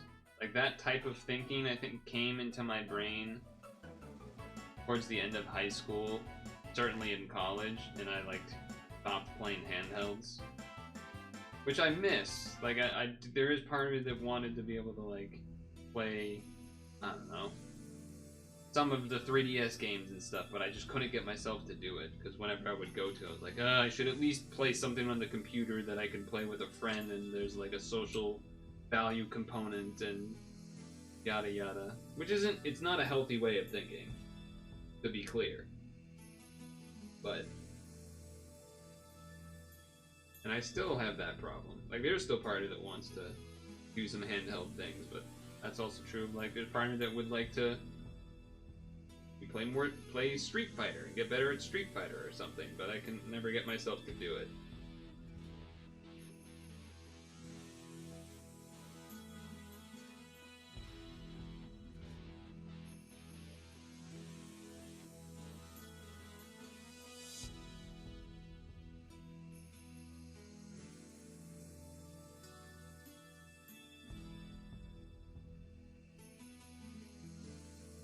Whew.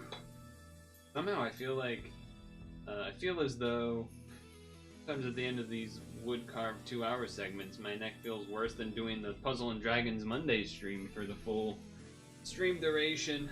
God damn.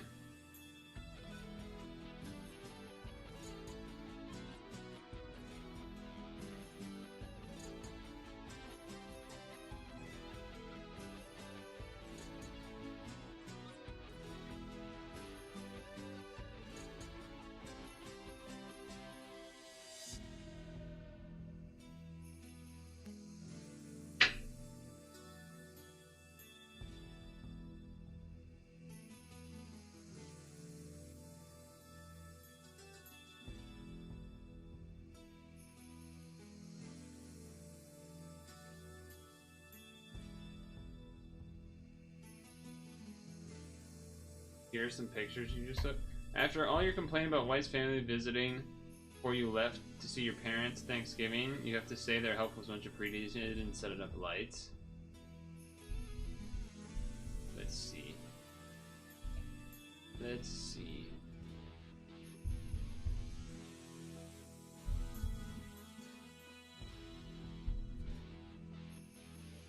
Oh wow, like the outdoor lights. Also, I don't know if you want that outdoor picture there, like semi-doxing-ish. Not that I have the ability to do that, but you know, rainbow type people. Your son-in-law also fixed a bunch of honeydews around the house. You don't care, okay. Okay, just checking. You know, I don't know if I've ever seen a cactus with Christmas lights on it.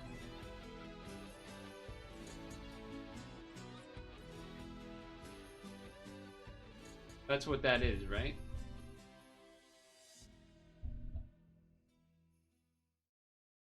That's a cactus. Triangulating coordinates. Looks nice. Well, it's not like it's not a thing where I'm like, oh, that's stupid. It's just, yeah, that makes sense. Why not? That's not a thing. It's just not around here as like a thing to do. But of course it would be a thing that people do in those places that have them. Why not? This one looks cool too. I don't know what's going on here. That one looks neat.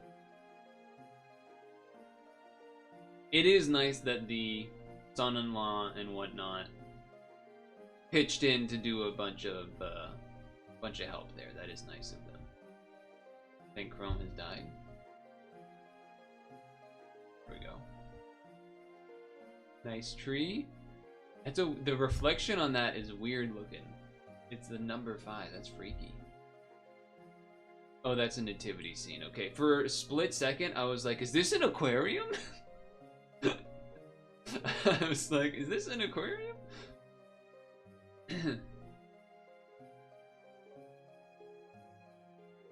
I don't know what's going on here. There's a bunch of blankets, pillows, something.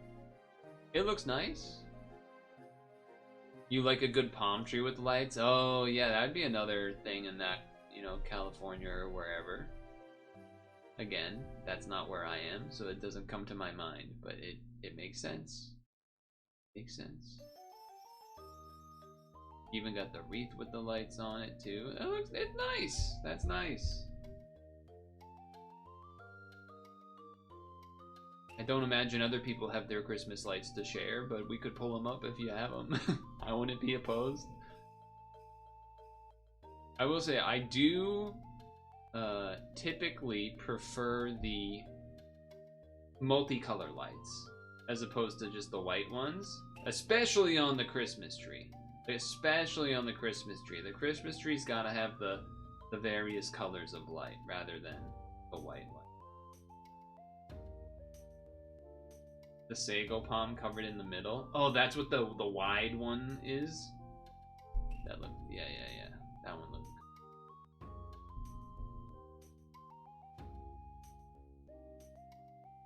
Yes, okay.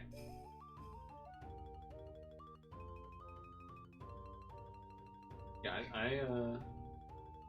the white lights is like the ones that are like kind of like the icicles around the house though. Those are I'm down with that. I've never had an issue with those. Those are fine. I got no fight against those.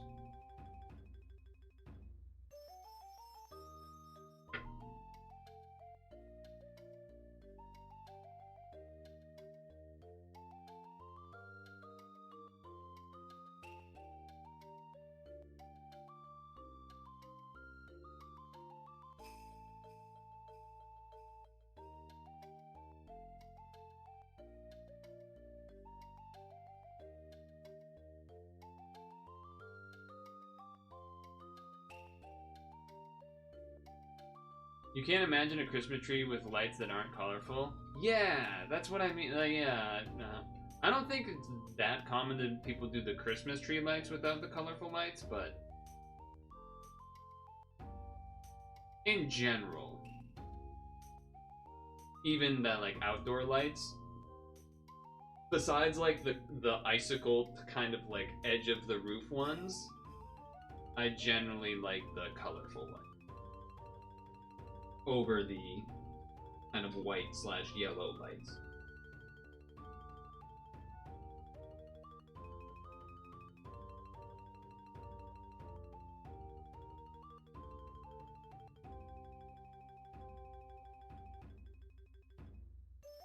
Generally.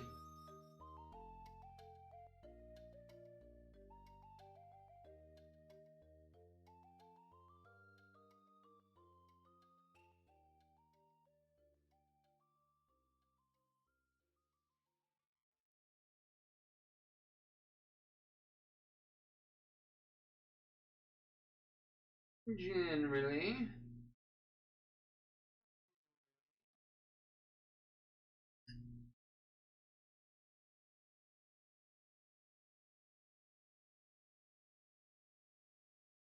Music? Oh, it's loading. Don't worry, it's loading. Loading up.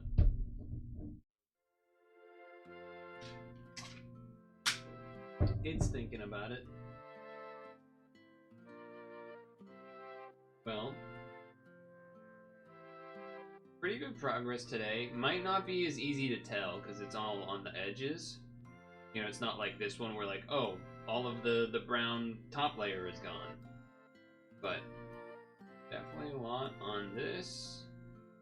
Some on this guy as well. Looking betterish.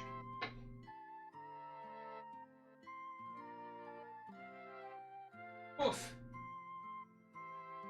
And I believe that I will be able to get the old man's eyes on this before the next week, which will help me start doing some of these next spots that we're at. Because right now there's not a lot left I have to do. Not really much left that I can do without actually getting in there. Getting in there. So we're in a pretty good spot.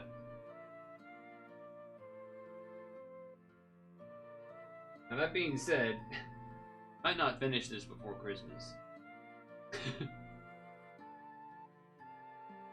Which is fine. It's not like I didn't like...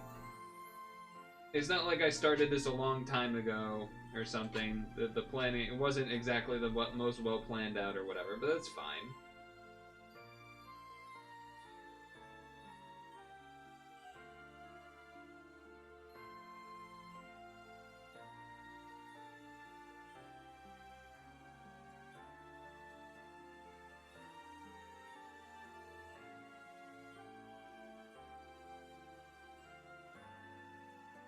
The fake tree and it rotates between colors and white. The crap on the couches is just random stuff. It needs to be put away. That's fair.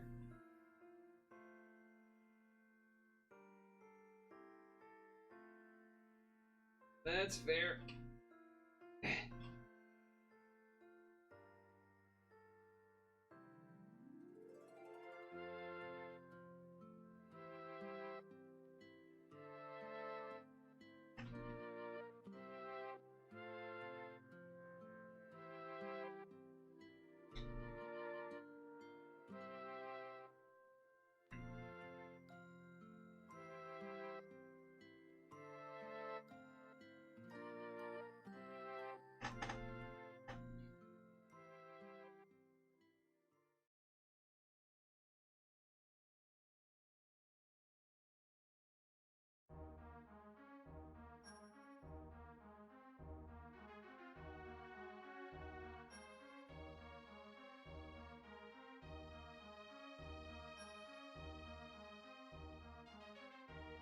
Doom, doom, doom, doom, doom.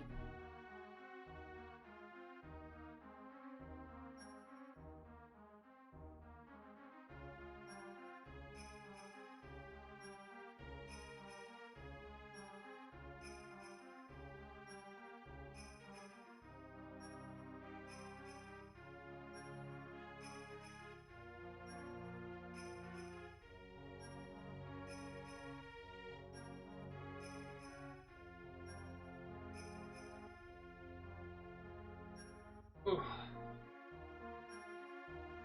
It's early. Your wife will dial it in before we have guests. Yeah, I mean, it's whatever. It's whatever. Just talking. Saying crap. I'm just a guy. I'm just a guy, after all, saying some random stuff. I already showed you the lights that I have don't work. They broke somehow while they were in storage over the year. Somehow they broke in storage. They didn't The box doesn't have the replacement bulbs in them. So, R.I.P. Christmas spirit. At least I have that one snowman hanging at the door. There's that at least. Oh, oh wow. Doing that with my hand, really. My thumb in particular. I just did that. I was like, oh shit, that hurt my thumb a little.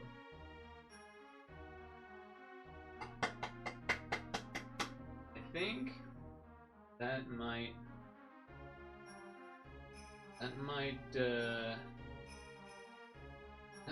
be it for the day.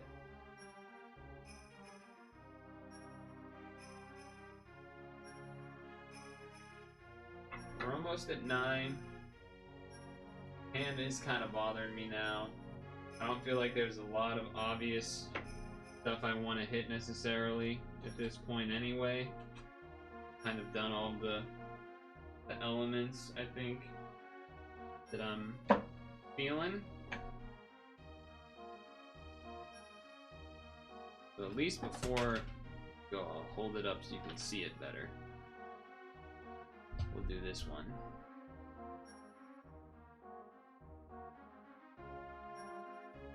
There it is. Doesn't look like much change, but if you compared it to the beginning, you'd at least see like that the edges have more of the stuff taken off and whatnot. Still will probably need more. It's still probably not cut aggressively as enough to look as deeply curved enough or whatever. Or that's what he's gonna tell me. That's basically what always gets said. You have one of those inflatable snowmen in the right corner but died out. I've talked about it before. I don't like the inflatable Christmas outside decorations. I am a hater of the outside inflatable decorations. One, because they constantly need energy to run and show, right? They need the air blowing in so they actually work. I don't like that. Both because it just uses I mean, I understand that lights also use electricity. I'm pretty sure blowing air would use more, but maybe that's not true. But regardless, a lot of people, and if you haven't seen this, then you're lucky. But people that have those inflatable Christmas blow-up decorations outside, a lot of them don't have them running during oh man. A lot of them don't have them running during like the morning or the middle of the day or whatever. And so it just looks like shit. Like if you're going for a walk during lunch or something, and just there's all these deflated dead like Santas and reindeers and snowmen. It's just like, what is like, I don't know, I hate that. I hate that. I'd rather them have up some old shitty hard plastic from the fucking 80s thing that's like yellowed a little bit. The white of the snowman has yellowed, but at least it's fucking standing up, you know? At least it's fucking standing there looking like a snowman. Whatever, I could go on. You turn all that shit off when you go to bed. Yeah, I mean, I understand that. I understand turning it off like overnight, bed, sleeping, etc. But during the day, like I'm seeing like 9 or like 10 a.m., 11 a.m. all these dead blow up decorations in various people's, front yards and stuff, and I'm like, what are we fucking doing, people? What are we doing, man? I hate these decorations. Anyway, I won't bore you with one nice part, I guess, for you guys by doing Woodcarve Wednesday in the second half of the stream today instead of the first half is that you don't have to wait for me to clean it all up, because I can just clean it all up after hitting the end stream button. I suppose. Friday, the plan for Friday will probably involve another demo or two. I mean, potentially we could do flat carve Friday, but I don't think so. I think we'll probably do gaming in some degree. Unless I'm forgetting something. Tomorrow, Thursday, I think is the Game Awards, which I will not be streaming. But, you know, that's happening, I guess, if you're interested in that. If you're interested in that, I suppose that's happening. Otherwise, yeah, Friday, demos and gaming stuff, most likely. Sunday, also most likely gaming as well as SAP. Monday, Puzzle and Dragons. Next Wednesday, there will be wood carving. At least for half of it, like usual. Just doing full 4 hours is usually, currently at least, too much for my hands. So that's vaguely the plans. Thanks to the new folks that stopped by. Thanks to the regulars that stopped by as regularly they do. I'll get to cleaning this stuff up. Nice to meet some new folks and some old friendly favorites. Make sure to moisturize your skin and sunscreen even in the winter. Even in the winter, especially if you're skiing. You skiers out there, you know, you got a sunscreen when you ski. All that reflective snow. And make sure to floss your teeth before bed, people. Your oral health is part of your overall health. Am I right? Imagine oral and then like the letters fill in to spell overall. Okay, just imagine that. It'll. There you go. Anyway. See ya, and have a good one. You filthy animals. Like Home Alone reference.